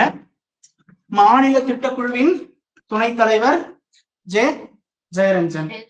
மாநில திட்டக்குழுவின் தலைவர் யாருங்க? சிஎம், முதலமைச்சர் ஸ்டாலின் அவர்கள். மாநில திட்டக்குழு எப்போது தொடங்கப்பட்டது? 1971. அப்போதைய முதலமைச்சர் யாரு? முன்னாள் முதலமைச்சர் கருணாநிதி தொடங்கப்பட்டது. இதுக்கு ஒரு நேம் சேஞ்சிங் ப்ரொசீஜர் ஸ்டார்ட் ஆச்சுன்னு எப்ப சொன்னேன்? 2017. முறை எங்க ஒரு முறை பேசியிருக்கோம், இதே கிளாஸ் நான் சொல்லியிருக்கேன். 2017 முன்னாள் முதலமைச்சர் எடப்பாடி பழனிசாமி அவர்கள் இதுக்கு வந்து நேம் சேஞ்ச் பண்றாரு. என்னன்னு? ஸ்டேட் டெவலப்மெண்ட் பாலிசி கவுன்சில், மாநில வளர்ச்சி கொள்கை குழு, எஸ்டிபிசி அப்படின்ற ஒரு நேம் சேஞ்சுக்கான ப்ரொபோசல் கொடுக்குறாரு. ஆனா அது 2020 தான் நேம் சேஞ்ச் ஆச்சு. 2021 ஜூன் மாசம் மே மாசம் பொறுப்பு எடுத்துக்கிட்ட தற்போதைய முதலமைச்சர் ஸ்டாலின் என்ன பண்றாரு, 2021 ஆகஸ்ட்ல மறுபடியும் இந்த பிளானிங் கமிஷன் பேர் மாற்றம் செய்யறாரு. பருத்தி மூட்டை குழுவிலே இருந்துக்கலாம். 20 தான் நேம் சேஞ்ச் பண்ணாங்க, எஸ்டிபிசி அப்படின்னு சொல்லி. 21 என்ன பண்ணிட்டாங்க, மறுபடியும் ஸ்டேட் பிளானிங் கமிஷன் அப்படின்னு மாத்திட்டாங்க, மாநில திட்டக்குழு அப்படின்னு சொல்லி. அப்ப அதனுடைய துணைத் தலைவரா ஜெயரஞ்சன் நியமிக்கப்பட்டாரு. தலைவரா முதலமைச்சர் இருக்கிறாரு. அவர் நிறைய அறிக்கைகளை கொண்டு வந்து முதலமைச்சருக்கு கொடுக்கிறாரு. அப்படியே இதுல இருக்கிற ஸ்கீம்ஸ் தான் பாத்துக்கணும். இந்த வாரம் முழுக்க நீங்க தினமணி பேப்பரோட சாஃப்ட் காப்பியோ இல்ல ஏதோ ஒரு பேப்பரையோ பார்த்துருந்தீங்கன்னா எவ்ரிடே நியூஸ் பேப்பர்ல தமிழ்நாடு அரசோட திட்டங்கள் கொடுத்துருக்கோம். இன்னைக்கு பேப்பர் இருந்தா எடுத்து பாருங்க, தமிழ்நாட்டை 5 ஆண்டுகளில் எவ்வளவு வளர்ச்சியை செய்திருக்கிறோம் அப்படின்னு ஒரு கம்பாரிசன் கொடுத்திருக்காங்க. 2021 தமிழ்நாட்டோட மெட்டர்னல் மார்டாலிட்டி ரேட் 1 லட்சத்துக்கு 60 இருந்ததை நாங்க 35/1 lakh அப்படின்னு மாத்திக்கணும் அப்படின்னு ஒரு டேட்டா கொடுத்துருக்காங்க. மற்ற டேட்டா தான் நிதி ஒதுக்கீடு மாதிரி தான் பேசியிருக்காங்க. இது மட்டும் ஃபேக்ட், இது நமக்கு தேவை. எக்ஸாம்ல கூட கேட்பாங்க. 1 லட்சத்திற்கு 60 இறப்புகளா இருந்தத 1 லட்சத்துக்கு 35 இறப்புகளா 5 ஆண்டுகளில் மாற்றி காட்டியிருக்கிறோம் அப்படின்னு ஒரு சாதனை. இந்த மாதிரி இந்த வாரம் முழுக்க இருக்கு, எலெக்ஷன் முடிவு வரைக்கும் இருக்கும். நீங்க அதை கொஞ்சம் கவனிச்சு வச்சுக்கணும். இதுக்கு நான் கண்டென்ட் நிறைய ஏற்கனவே சொல்லிட்டேன். அதே கான்செப்ட் தான். கவர்மெண்ட் கண்டினியூ ஆகிற பட்சத்துல சேம் அப்படியே ஃபாலோ பண்ணிக்கலாம், இல்லைன்ற பட்சத்துல புதுசா படிச்சுக்கலாம். ஓகே, நீங்க பாருங்க எதை பத்தி எல்லாம் ஒரு ஆய்வு செஞ்சிருக்காருன்னு. இல்லம் தேடி கல்வி திட்டத்திற்காக ஒரு ஆய்வு செய்யறாங்க. அப்போ திட்டத்தை மட்டும் பாத்துக்கோங்க. இல்லம் தேடி கல்வி இதை எப்ப அறிமுகப்படுத்துறாங்க? 2021 ஆகஸ்ட் மாசத்துல அறிமுகப்படுத்துறாங்க. என்ன நோக்கத்துக்காக? 2 வருஷமா 2020 இருந்து பள்ளிக்கு போகாம நிறைய குழந்தைகள் இருக்காங்க. லாக்டவுன் ஃபர்ஸ்ட் பேஸ் செகண்ட் பேஸ்ல நிறைய லாக்டவுன் போட்டாங்க. ஸ்கூலுக்கு போகாத குழந்தைங்களுக்கு நியூமரசியல் லிட்ரசி, எழுத்தறிவு மற்றும் எண்ணறிவு அளவு கம்மியாகிறதுக்கு வாய்ப்பு இருக்கு. அவங்களை விட்டுறக்கூடாது. என்ன பண்றாங்க? வாலண்டியர்ஸை ரெக்ரூட் பண்ணி மாசம் 1000 rupees ஸ்டைபண்ட் கொடுத்து அவங்க வீடுகளுக்கே போயிட்டு சொல்லி கொடுக்க வைக்கிறாங்க. ஓகேங்களா? அதான் இல்லம் தேடி கல்வி அப்படின்னு சொல்றது. இந்த இல்லம் தேடி கல்வி அப்படின்றத நியூ எஜுகேஷன் பாலிசி கஸ்தூரி ரங்கன் கொடுத்தாரு இல்லைங்களா 2019, அதுலயும் பேசியிருப்பாங்க இல்லம் தேடி கல்வி அப்படின்றது. அவர் எதுக்காக சொல்லியிருப்பாரு அப்படின்னா, முக்கியமா இந்த டிராப் அவுட்ஸ் யாரெல்லாம் ஸ்கூல் விட்டு நின்றுறானோ அவனுக்குலாம் என்ன பண்ணுங்க, டெம்பரரியா டீச்சர்ஸ் போட்டு அவனோட வீட்டுக்கே போய் ஈவினிங் 2 மணி நேரம் சொல்லி கொடுக்க ட்ரை பண்ணுங்க. அப்ப ஸ்டூடெண்ட் என்ன பண்ணுவான், இவன் தொல்லை தாங்காம இவன் வளர்த்து இருக்கிறான், ஸ்கூல் விட்டு ஓடியா இவன் வீட்டுக்கே வந்துடுறான், நீ ஸ்கூலுக்கு போ, நாலு நான் வந்துடுறேன் அப்படின்னு என்ன பண்ணுவான் ஸ்டூடெண்ட், மறுபடியும் ஸ்கூலுக்கே வர்றதுக்கு ட்ரை பண்ணுவான். அப்ப அந்த டிராப் அவுட் ரேஷியோ குறையிறதுக்காக இந்த இல்லம் தேடி கல்வி திட்டம் அப்படின்றத நம்ம ஆரம்பிக்கிறோம். அடுத்து பாருங்க, தமிழ்நாடு சாம்பியன்ஸ் அறக்கட்டளை மூலமாக தரமான பயிற்சி, அதை பார்த்துக்கோங்க. அப்படி சும்மா ஒரு முறை படிச்சுட்டீங்கன்னா போதும். தமிழ்நாட்டின் வளமிகு வட்டாரங்கள் அப்படின்னு சொல்றது, அந்த ஸ்கீமுக்கு பேரு ஆஸ்பிரேஷனல் பிளாக்ஸ் அப்படின்னு சொல்றாங்க.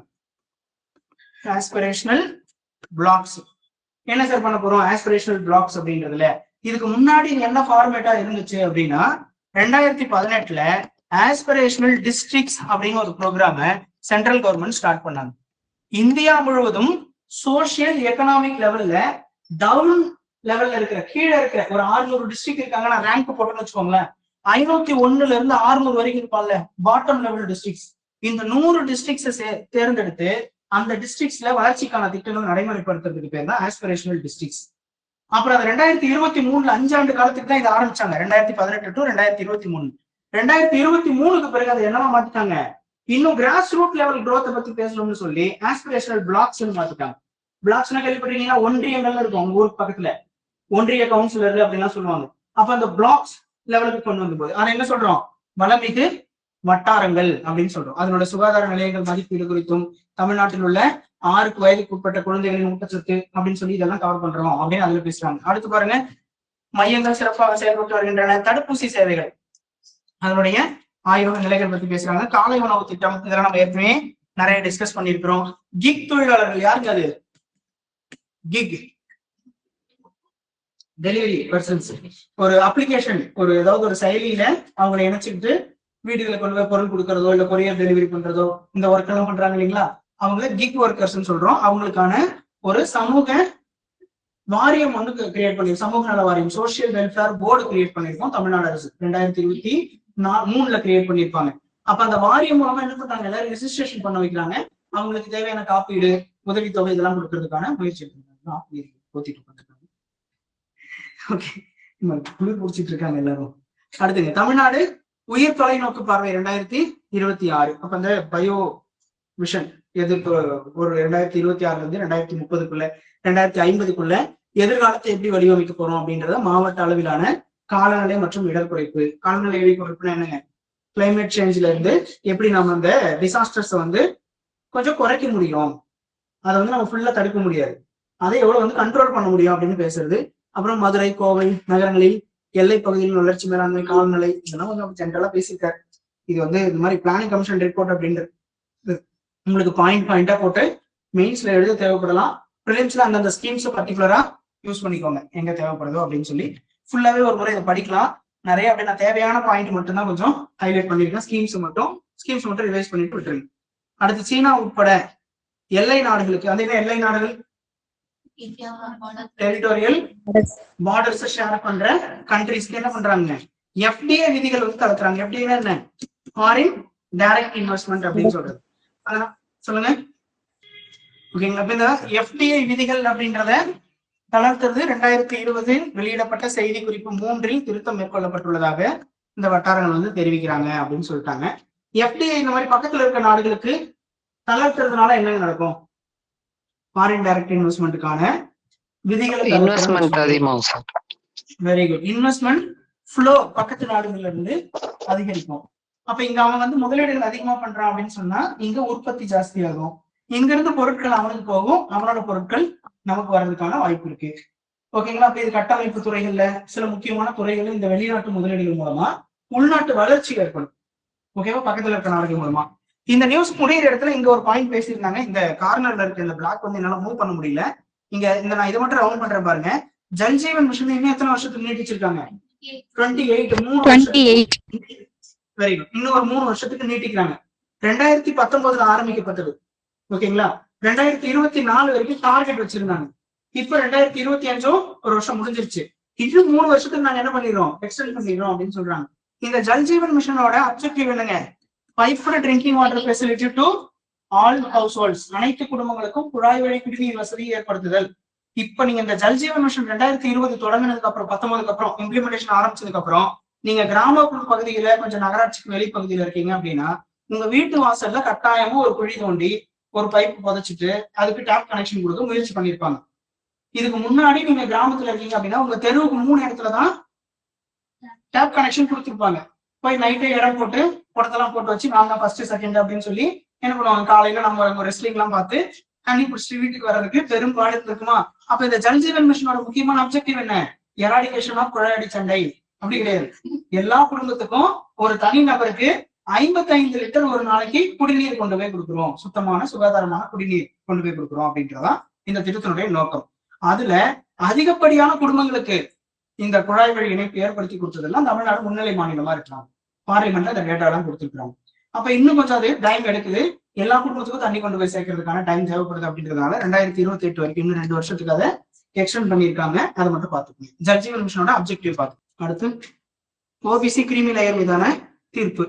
இதுல நான் ஜஸ்ட் ஒரு கான்செப்ட் சொல்றேன், பாத்துக்கோங்க. 1992ல இது வந்து கொஞ்சம் ப்ரிலிம்ஸ் பாயிண்ட் ஆஃப் வியூல மட்டும் சொல்லிக்கிறேன். 1992ல ஒரு முக்கியமான வழக்கு. நான் முதல்ல அதுக்கு முன்னாடி வந்துடுறேன். 1979ல மண்டல் கமிஷன் அப்படின்னு ஒருத்தர் அப்பாயின்ட் பண்றாங்க. அவர் 1982ல ரெக்கமெண்டேஷன் கொடுத்துட்டார். அதை இம்ப்ளிமெண்ட் பண்ணது 1990ல விபி சிங் கவர்மெண்ட் வந்து இம்ப்ளிமெண்ட் பண்றாங்க. இந்த இம்ப்ளிமெண்டேஷன் வந்த உடனே ஒருத்தவங்க போயிட்டு சுப்ரீம் கோர்ட்ல நிக்கிறாங்க. யாரு, இந்திரா சோனி. என்ன கேட்கிறாங்க, ஜட்ஜ் ஐயா இவனுக்கு இப்படியே ரிசர்வேஷன் எல்லாத்துக்கும் கொடுத்துக்கிட்டே போனாங்கன்னா ஜெனரல் காம்படிஷன் அப்படின்றதோட வேல்யூ குறைஞ்சு போயிடும். அப்ப இதை வந்து ஜெனரல் காம்படிஷனை லிமிட் பண்ணுங்க அப்படின்னு கேட்கிறாங்க. அவர் ஒரு 5 தலைப்புகள்ல தீர்ப்பு கொடுக்குறாரு. நான் ஒரு பாயிண்ட் மட்டும் இங்க எடுத்துக்கிறேன், இல்ல ஒரு 2 பாயிண்ட் எடுத்து வச்சுக்கோங்க. ஒண்ணு, 50% வந்து ரிசர்வேஷன் கிராஸ் பண்ணக்கூடாது அப்படின்னு சொல்றாங்களா. இது இப்ப இருக்க இந்த 50% என்ன பண்ணிட்டோம், எக்கனாமிக்லி வீக்கர் செக்ஷன் அப்படிங்கிற கேஸ்ல அதை சுப்ரீம் கோர்ட் என்ன பண்ணிட்டாங்க, அக்செப்ட் பண்ணிட்டாங்க. ஏன்னா 10% எக்கனாமிக்லி வீக்கர் செக்ஷன் கொடுத்தாங்கல்ல, அதை அக்செப்ட் பண்றாங்கன்னா என்ன அர்த்தம், நான் கொடுத்த முன்னாடி தீர்ப்பு நான் மறந்துடுறேன், 50% அப்படின்றத விட்டுருவோம் அப்படின்னு ஒத்துக்கிட்டாங்களா. அதோட சேர்த்து என்ன சொல்றாங்க, கிரீமி லேயர்னு ஒண்ணு யூஸ் பண்ணுங்க அப்படின்னு சொல்றாங்க. 92ல தீர்ப்பு வந்த உடனே 93ல என்ன பண்றாங்க, மினிஸ்ட்ரி ஆஃப் பர்சனல் ட்ரைனிங் ஒரு நோட்டிபிகேஷன் கொடுக்குறாங்க. என்னன்னு, யாரெல்லாம் கிரீமி லேயர், விவசாய வருமானங்கள் சேராத ஒரு குறிப்பிட்ட லட்சங்கள் சம்பாதிக்கிற குடும்பத்தை சேர்ந்த அந்த பெற்றோர்களுடைய பையன்களை குழந்தைங்களை என்ன பண்றோம், நாங்க கிரீமி லேயர் அப்படின்னு சேர்க்கிறோம். அப்ப அந்த லிமிட், இந்த வருமானம் 8 லட்சம் ரூபாய்க்கு மேல வருமானம் இருக்கிற குடும்பத்தோட பேரண்ட்ஸோட பிள்ளைகளை நம்ம எதுல வச்சிருவோம், கிரீமி லேயர்ல வச்சிருவோம், இல்லைன்னா நான் கிரீமி லேயர்னு சொல்லுவோம். அப்ப இவங்களுக்கு அந்த சலுகை கிடைக்குமா, அவங்க ஓபிசில எடுக்க முடியாது, ஜெனரலா தான் எடுக்கணும். ஓகே, சர்டிபிகேட் வேணா வச்சுக்கலாம். அதுக்கு எதுக்கு ரெவன்யூ டிபார்ட்மெண்ட் அடைஞ்சு இ-சேவை மையத்துக்கு நடந்து ஓபிசி சர்டிபிகேட் வாங்கிட்டு வாங்காமலே விட்டு போயிடலாம், ஜெனரலே போட்டு அப்ளை பண்ணிட்டு போயிடலாம். அப்போ என்ன ஆகுதுங்க, நமக்கு அந்த ஒரு அதுல இருக்க சலுகை வந்து நமக்கு கொஞ்சம் குறைஞ்சது. என்ன காரணத்தினால, பொருளாதார அடிப்படையில நம்ம வந்து கொஞ்சம் என்ஹான்ஸ் ஆகிட்டோம். சோ அந்த இடத்துல உங்களுக்கு ரிசர்வேஷன் அப்படின்றது அந்த குடும்பத்துக்கு தேவைப்படலை அப்படின்றத பேசுறாங்க. அப்ப இந்த கிரீமி லேயர் அப்படிங்கிறதுல என்ன பிரச்சனை வருதுன்னு பாருங்க. 2004 அதே ministry of personnel and training என்ன பண்றான், ஒரு முக்கியமான நோட்டிபிகேஷன் கிளாரிபிகேஷன் சொல்லி கொடுக்குறான். அதுல பப்ளிக் செக்டர் அண்டர்டேக்கிங்ல இருக்கவங்க, பிரைவேட் செக்டர்ல இருக்கவங்க, இவங்களுடைய சேலரி எல்லாம் நாங்க கணக்குல எடுத்துப்போம், கவர்மெண்ட்ல ஒர்க் பண்றவங்க சேலரி மட்டும் கணக்குல இருக்காது அப்படின்னு சொல்லி ஒரு கிளாரிபிகேஷன் நோட்டிபிகேஷன் கொடுக்குறான். அப்ப என்ன ஆயிருது, இந்த மாதிரி பப்ளிக் செக்டர் அண்டர்டேக்கிங்ல பிரைவேட்ல வேலை பார்க்கறவங்களுடைய ஃபேமிலியில 8 லட்சம் ரூபாய்க்கு மேல வருமானம் இருக்கிற குழந்தைங்களுக்கு ஒரு கிரீமி லேயர் கிடைக்காம போயிடுது. இதே கவர்மெண்ட் சர்வீஸ்ல இருக்கவங்களுக்கும் சில பிரச்சனைகள் வருது. என்னன்னு பாருங்க, இப்ப இன்னைக்கு பிரசன்ட்ல கூட நிறைய இடங்கள்ல ஒரு சில துறைகள்ல குரூப் 4ல என்ட்ரி ஆயிருப்பாரு, அடுத்தடுத்த பே ஸ்கேல் மாறி இருக்கும். இன்னைக்கு அரசாங்கத்துல குரூப் 2ல குரூப் 2A கீழே இருக்கிற ரேங்க்லயே 1 லட்சம் ரூபாய்க்கு மேல சம்பளம் வாங்குற குரூப் 4 லெவல் அதிகாரிகள் இருக்கிறாங்க, அசிஸ்டன்ட் லெவல் கிரேட்ஸ்ல இருக்காங்க. ஆனா மாசம் 1 லட்சம் ரூபாய் சம்பளம் வாங்குவாங்க கவர்மெண்ட்ல. அப்ப வருஷத்துக்கு 12 லட்சம் ஆச்சு. ஆனா அவர் என்ன கிரேட்ல வேலை பார்க்கறாரு, CDL வேலை பார்க்கறாரு, 3 or 4ல. அப்ப கவர்மெண்ட் என்ன பண்றாங்க, ஆனா சென்ட்ரல் கவர்மெண்ட் அவங்களுடைய வருமானத்தை மட்டுமே மனசுல வச்சுக்கிட்டு அவங்களை கிரீமி லேயர்ல சேர்த்து ஓபிசிக்கான ரிசர்வேஷனை கேன்சல் பண்ணி வச்சிருக்காங்க. அப்ப இதை எடுத்து என்ன பண்றாங்க, நிறைய பேர் கேஸ் போடுறாங்க.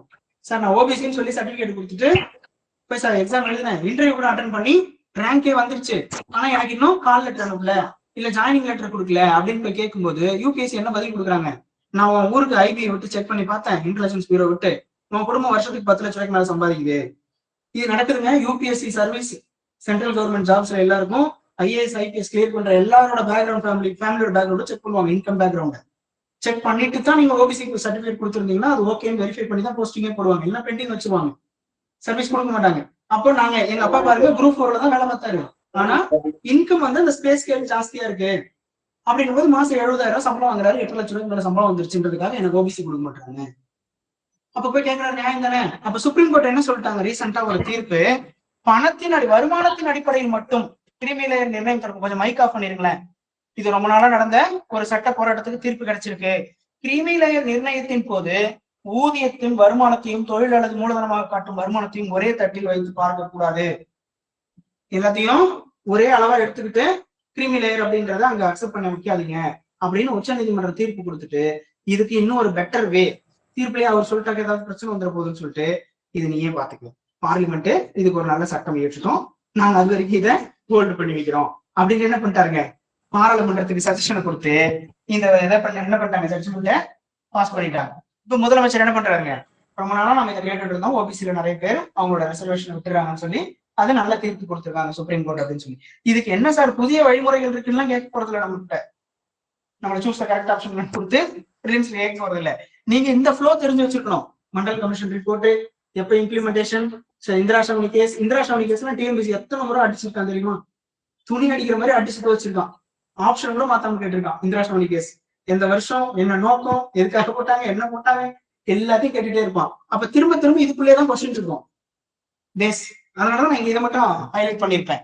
மண்டல் குழு அடிப்படையிலான இடஒதுக்கீடு அமலுக்கு 30 வருஷத்துக்கு மேலேயும் இதுல இன்னும் பிரச்சனைகள் தொடர்ந்துகிட்டே இருக்கு அப்படின்றத பேசுறாங்க. புரியுதுங்களா? ரொம்ப முக்கியமான டாபிக் இது. டெவலப்மெண்ட் படிக்கும் போதும் சோசியல் இஷ்யூஸ் படிக்கும் போதும் ரிசர்வேஷன்ல ஓபிசி ரிசர்வேஷன். ப்ளீஸ் சந்துரு கொஞ்சம் மைக் ஆஃப் பண்ணுங்களேன். அந்த மாதிரி இது கொஞ்சம் டவுட் கேட்கலாம் சார். சொல்லுங்க சார். இடபிள்யூஎஸ்க்கும் 8 lakh தானே சார்? புரியலங்க. Per annum income limit. ஆமாங்க. இடபிள்யூஎஸ் யாருக்காகங்க? எகனாமிக்கலி வீக்கர் செக்ஷன் அப்படின்னு ஒரு ரிசர்வேஷன் கொடுத்தாங்க. அப்பர் கிளாஸ் ஃபார்வர்ட் கம்யூனிட்டில 8 லட்சத்துக்கு வருமானம் இருக்குது இல்லைங்களா, அதுல அந்த 8 லட்சம் வருமானம் வச்சிருக்காங்க இல்லைங்களா, அந்த குடும்பத்துக்கு இப்ப வழக்கமா என்ன பண்ணுவாங்க, ஃபார்வர்ட் கம்யூனிட்டினா பெருசா இன்கம் சர்டிபிகேட்டை அதாவது கம்யூனிட்டி சர்டிபிகேட்டை வாங்க மாட்டாங்க, ஜென்ரல்ல போட்டுதான் அப்ளை பண்ணுவாங்க. ஏன்னா நம்ம ஊர்ல இருக்க தாலுகா ஆஃபீஸ்ல அப்ளை பண்ணும் போதே அவங்களோட கம்யூனிட்டி வெரிஃபை பண்ணிட்டு இவங்க ஃபார்வர்ட் கம்யூனிட்டி தான் கொடுப்பாங்க. அப்ப அவங்களுக்கு பெரிய சர்டிபிகேட் தேவையில்லை, ஜென்ரல் சர்டிபிகேட் இல்லாமலே அப்ளை பண்ணலாம். அந்த ஃபார்வர்ட் கம்யூனிட்டின்னு சொல்லிக்கிறவங்களுக்குள்ளயும் வறுமை கோட்டு கீழே மக்கள் இருக்கிறாங்கன்னு சென்ட்ரல் கவர்மெண்ட் சொன்னா. நீங்க நம்ம ஏன் சுப்ரீம் கோர்ட் போனாங்க இடபிள்யூஎஸ் சரியா தப்பான்னு போகிறதுக்கு அப்படின்னா, அந்த 10% கொடுத்தாங்க இல்லைங்களா, 100 ஜாப்ல 10 ஜாப் ஃபார்வர்ட் கம்யூனிட்டியில எக்கனாமிக்கலி வீக்கர் செக்ஷன் கொடுத்தாங்கல்ல, 10% பேர் பாதிக்கப்பட்டிருக்காங்களான்றத நீங்க எப்படி கண்டுபிடிச்சீங்க, நம்பர் இருக்கு அவங்க கிட்ட அப்படின்னு கேட்கறதா கேஸ் போனாங்க. சுப்ரீம் கோர்ட் அதெல்லாம் நீ கிளம்பு அப்படின்னு சொல்லி தீர்ப்பு கொடுத்துட்டாங்க. அப்ப என்ன நடந்துச்சு பாருங்க, ஃபார்வர்ட் கம்யூனிட்டியில பொருளாதார நிலையில 8 லட்சத்துக்கும் கீழே வருமானம், இத்தனை ஏக்கருக்கு கீழே கம்மியா நிலம், இப்படி இருக்கிற ஃபார்வர்ட் கம்யூனிட்டிஸ் இப்ப என்ன பண்றாங்க, ஃபார்வர்ட் கம்யூனிட்டின்னு சர்டிபிகேட் வாங்குறாங்க, இடபிள்யூஎஸ் தனியா சர்டிபிகேட் வாங்குறாங்க, எக்கனாமிக்கலி வீக்கர் செக்ஷன். ஓகேங்களா? அதுவும் பொருளாதாரத்தின் அடிப்படையில வழங்கக்கூடியதுதான். இங்கேயும் கிரீமி லேயர் அப்படின்றது எதுல வருதுங்க, பொருளாதாரத்தின் அடிப்படையில கனெக்ட் பண்றதுதான். புரிஞ்சுதுங்களா? சார் ஒரு டவுட் சார். இப்ப அந்த சார் இடபிள்யூஎஸ்ல அந்த இப்ப லோவர் கிரேட்ல இருக்கிறவங்களுக்கு இது கொடுக்க மாட்டாங்கன்னு சொன்னீங்கல்ல சார். சரி, லோவர் கிரேட்ல இருக்கிறவங்களும் அந்த 8 lakh மேல தாண்டினா இதாவாதுன்னு சொல்றீங்களா சார்? அது மட்டும் கொஞ்சம் அவங்க வந்து ஓபிசி கொடுக்காம அவங்கள கிரீமி லேயர்னு வச்சிருக்காங்க. கிரீமி லேயர் இப்பங்க ஒருத்தர் குரூப் டில வேலை செஞ்சிருப்பாருங்க, அவங்க டிபார்ட்மெண்ட்ல வந்து குரூப் 1க்கு ப்ரமோஷன் ஆகிறதுக்கான சான்ஸ் இருக்கு. நிறைய டிபார்ட்மெண்ட் இருந்த மாதிரி இருக்கும். ஹையர் ஆபீசர் ஆகிறதுக்கான சான்சஸ் இல்லாம அவர் வந்து ஒரு 22 வயசுல குரூப் டில அந்த டிபார்ட்மெண்ட்ல சேர்ந்திருப்பாரு. 30 வருஷம் சர்வீஸ் பார்த்திருப்பாரு. அவரோட ரேங்க் வந்து இப்ப குரூப் 1 இருக்கும். ஆனா அந்த டிபார்ட்மெண்ட்ல அந்த பொசிஷனே இருக்காது. இன்னும் அதே இடத்துல வேலை பார்ப்பாரு. எந்த இடத்துல கிளர்க்கா சேர்ந்தாரோ அதே இடத்துல இருப்பாரு. ஆனா கவர்மெண்ட்ல ஒரு வருஷம் ஒரு சின்ன இன்கிரிமெண்ட், கிரேட் இன்க்ரீஸ்மெண்ட் இப்படி போயிட்டு இருக்கு இல்லைங்களா? அப்போ 30 வருஷத்துல இவருக்கு என்ன கிரேட் வந்துடும், சம்பளம் வந்துடும், குரூப் 1 லெவலுக்கு சம்பளம் வந்துடும். ஆனா எங்க வேலை பார்த்துட்டு இருப்பாரு, குரூப் 4ல தான் வேலை பார்த்துட்டு இருப்பாரு. அப்போ 1 லட்சம் ரூபாய் சம்பளம் இருக்கும், வருஷம் 12 லட்சம். இந்த 12 லட்சம் சம்பளத்தை காரணம் காட்டி இவரோட பையன் யூபிஎஸ்சி அப்ளை பண்றாரு. அப்ளை பண்ணிட்டு ஓபிசின்னு கொடுக்குறாரு. ஓபிசி சர்டிபிகேட் கொடுத்தோடனே நீ கிரீமி லேயர்ப்பா, உனக்கு என்ன பண்ண முடியாது, நீ ஓபிசியில் எடுக்க முடியாது, நீ போய் ஜெனரல்ல காம்படிட் பண்ணு அப்படின்னு சொல்லிடுறாங்க. அப்ப இவர் என்ன பண்றாரு, போய் கேட்கும்போது என்ன சொல்றாங்க, உங்க அப்பா மாசம் 1 லட்சம் ரூபாய் சம்பளம் வாங்குறாரு, ஆனா நீங்க என்ன பண்றீங்க, அதை ஓபிசி எடுத்துட்டு வந்திருக்கீங்க, கிடையாது 8 லட்சம் ரூபாய்க்கு மேல சம்பளம் இருந்தா நம்ம என்ன பண்ண முடியாது, ஓபிசி ரிசர்வேஷன் கொடுக்க முடியாது அப்படின்னு சொல்றாங்க. அப்ப இந்த பையன் என்ன பண்றாரு, எங்க அப்பா குரூப் டில தானே வேலை பார்க்கறாரு, ஒரு தலைமுறை முன்னாடியே குரூப் 1ல 40 வயசுக்கு முன்னாடியே குரூப் 1 சர்வீஸ் எடுத்த, குரூப் 2 சர்வீஸ் எடுத்த, இந்த மாதிரி கண்டிஷன்ஸ் வச்சுதானே நீங்க கிரீமி லேயர் சேர்த்தீங்க. ஆனா இப்ப சம்பளத்தை மட்டும் தானே காட்டி எனக்கு கிரீமி லேயர் சொல்றீங்கன்னா அந்த பையன் போய் கேட்கறாங்க. அதுதான் சுப்ரீம் கோர்ட் என்ன சொல்லிருச்சு, சம்பளத்தை மட்டும், வருமானத்தை மட்டும் வச்சு அதை கால்குலேட் பண்ணாதீங்க, இன்னும் நிறைய கரெக்டான ப்ரொவிஷன்ஸ் கிரியேட் பண்ணுங்கன்னு சொல்லியிருக்காங்க. கிரியேட் பண்ணாங்க. பார்லிமெண்ட் பேரண்ட்ஸோட இன்கம் மட்டும் கணக்கு பார்க்க கூடாதுன்னு சொல்லிருக்காங்க சார். ஆமாங்க, பேரண்ட்ஸோட இன்கம் தானே நமக்கு எடுத்துப்பாங்க. அவங்களுடைய சொத்துக்கள்ல இருந்து வர்ற வருமானங்கள், இந்த மாதிரி நிறைய பாயிண்ட்ஸ் அதுக்குள்ள இருக்கு. ஓகேங்களா? அந்த ஒரு பரம்பரையா சொத்து இருக்கும், சொத்துல வாடகை வரும், அதுல ஒரு மாசம் 50,000 1 லட்சம் வருமானம் வந்துட்டு இருக்கும். இதெல்லாம் எடுத்துக்கிறது இல்லையா, இப்படி நிறைய கன்ஃபியூஷன்ஸ் அதுல இருக்கு. ஓகேவா? Thank you sir. Thank you sir. Okay, thank you. பாருங்க, தமிழக ஆளுநராக ஆர்பி அர்லேக்கர் நேம் ஒரு முறை அப்படி பாத்துக்கங்க. இந்த பக்கம் நான் ஜஸ்ட் ஒரு ஃபேக்ட், பேசிக் ஃபேக்ட் எடுத்து போட்டிருக்கேன். Governor of the state in India appointed by the president of India. Article என்னங்க, 155. எத்தனை வருஷத்துக்கு பதவியில் இருப்பாரு, 5 years அப்படிங்கிறது கான்ஸ்டிடியூஷன் மென்ஷன் பண்ணியிருக்கா? இல்ல, நம்மளா ஃபாலோ பண்ற ஒரு விஷயம் தான். இல்ல சார், இப்ப நம்ம ஊர்ல கவர்னர் ஆர்.என். ரவி இருந்தார் இல்லைங்களா, அவர் அதுக்கு முன்னாடி நார்த் ஈஸ்ட்ல இருந்தார் 2 வருஷம்.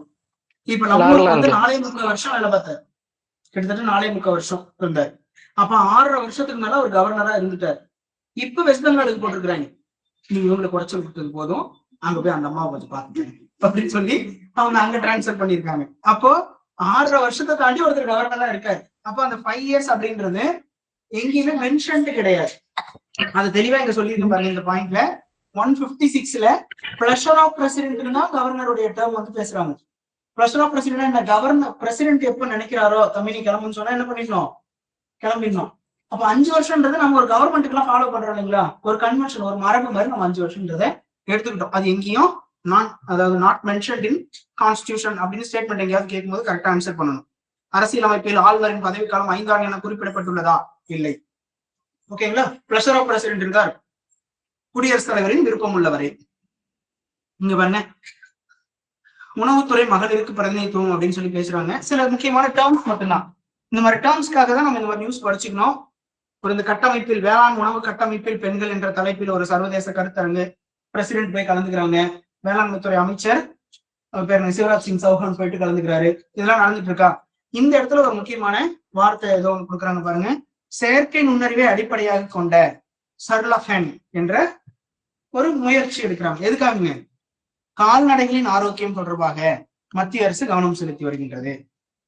இதன் அடிப்படையில் இதை செயல்படுத்துறதுக்காக என்ன பண்றாங்க, சர்லா ஃபேன் அப்படின்ற ஒரு முயற்சி எடுக்கிறாங்க. ஒரு அப்ளிகேஷன் மாதிரி ஒண்ணு கிரியேட் பண்ணி கொடுக்குறாங்க. அப்போ நம்ம வீட்டுல எத்தனை மாடு இருக்கு, அது என்னென்ன ஆக்டிவிட்டிஸ்ல இருக்கு அப்படின்றத ரெகுலேட் பண்றாங்க. கவர்மெண்ட் வந்து மானிட்டர் பண்ணி அதோட ஆக்டிவிட்டிஸ் எல்லாத்தையும் ரெகுலேட் பண்றதுக்கு ட்ரை பண்றாங்க. இந்தியா முழுக்க எவ்வளவு எண்ணிக்கையில இருக்கு அப்படின்றது. இதன் மூலம் பெண் விவசாயிகளுக்கு புதிய வாய்ப்புகளை செயற்கை நுண்ணறிவு திறந்து விட்டுள்ளது. தமிழ்நாடு, மகாராஷ்டிரா, ஒடிசா, பீகார் ஆகியவற்றை சேர்ந்த பெண் விவசாயிகளுக்கு மத்திய அரசு பத்மஸ்ரீ விருதெல்லாம் வழங்கி கௌரவிச்சிருக்கு அப்படின்றாங்க. இதுல அடுத்த பாயிண்ட் அங்க அதை விட்டு இங்க வந்துருங்க, இதுதான் ரொம்ப இம்பார்ட்டன்ட்.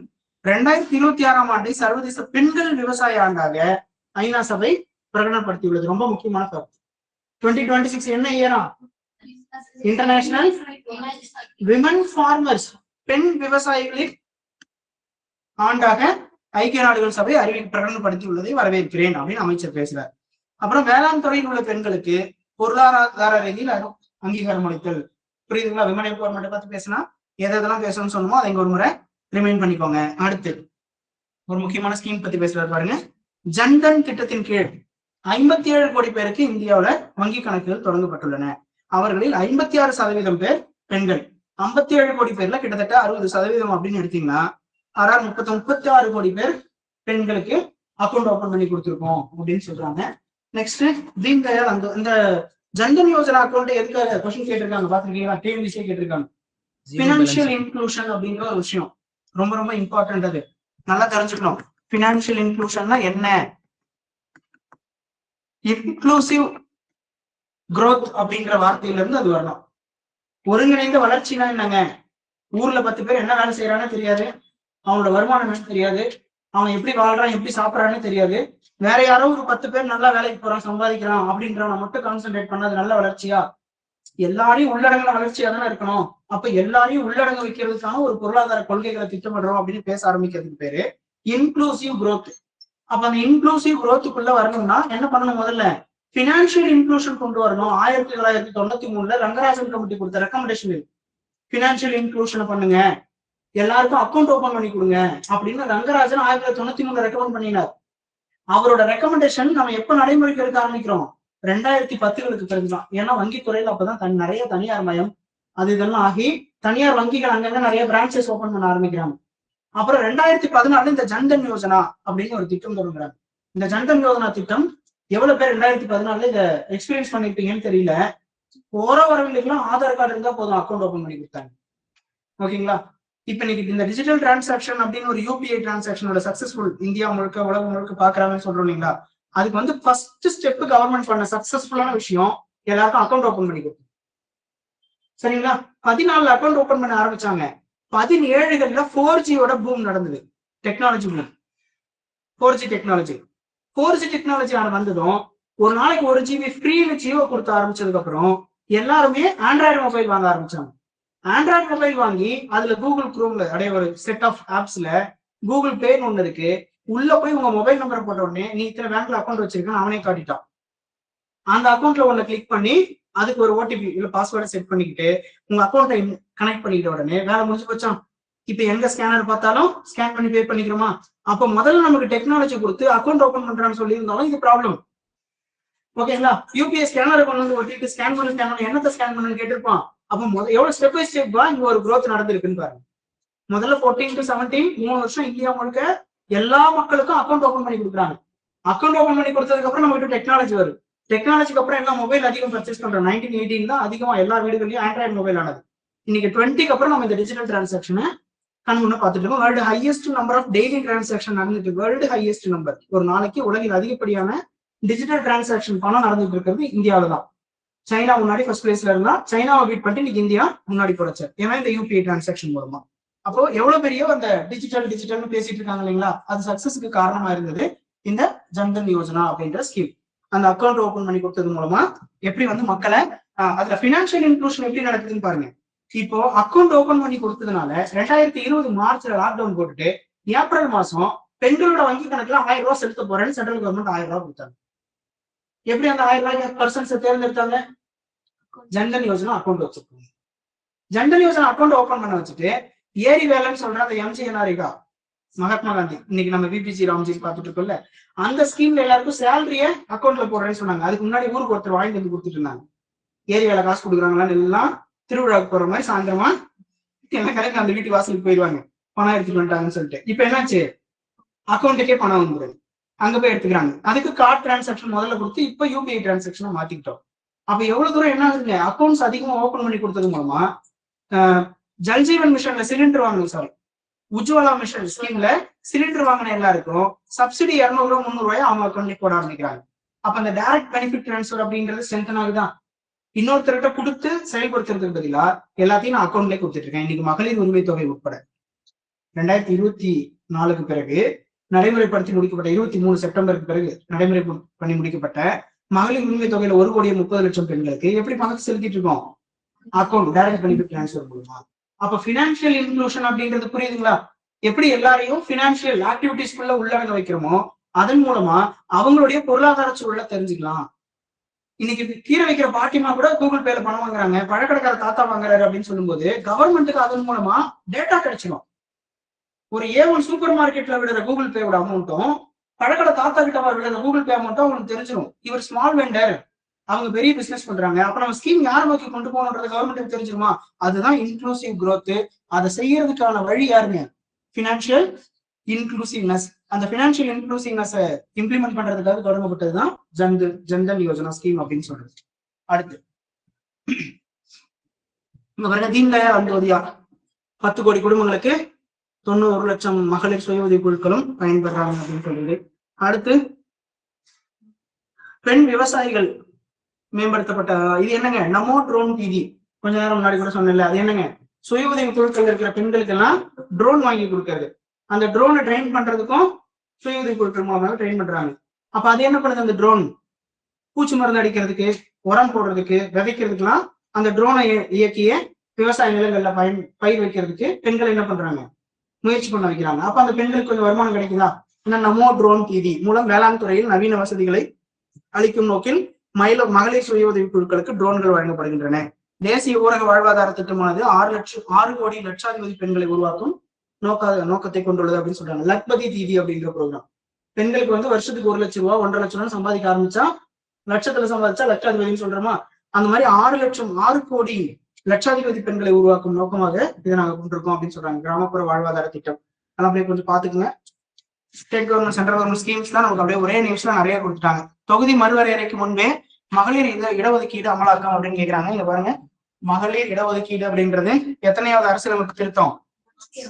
106வது அரசியலமைப்பு திருத்தம் 2023ல நிறைவேற்றப்பட்டுருச்சு. நடைமுறைக்கு வந்துருச்சா? இப்ப நடைமுறைக்கு வருமா?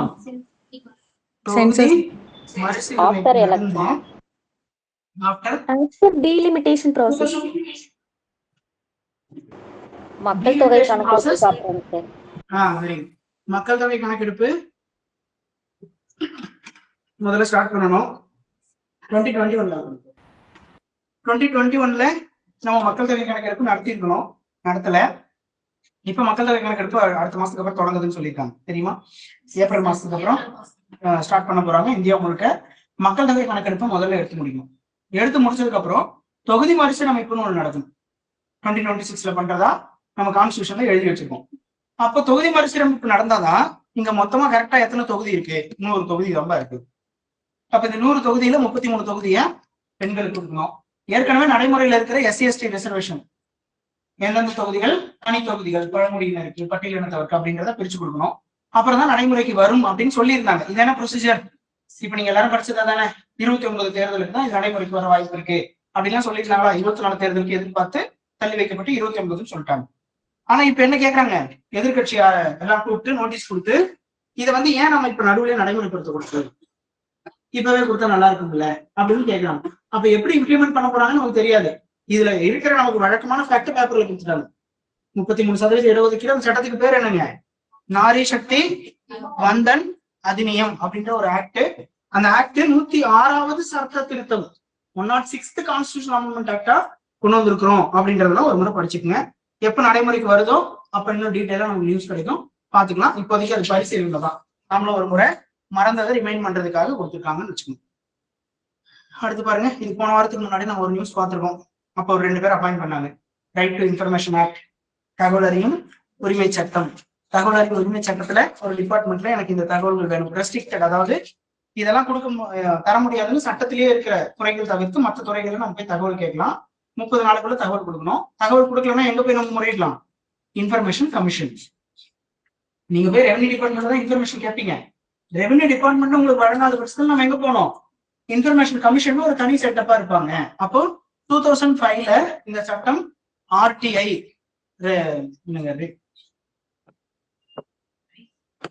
ரைட் டு இன்ஃபர்மேஷன் ஆக்ட் 2005 அப்படின்னு உருவாக்குறோம்.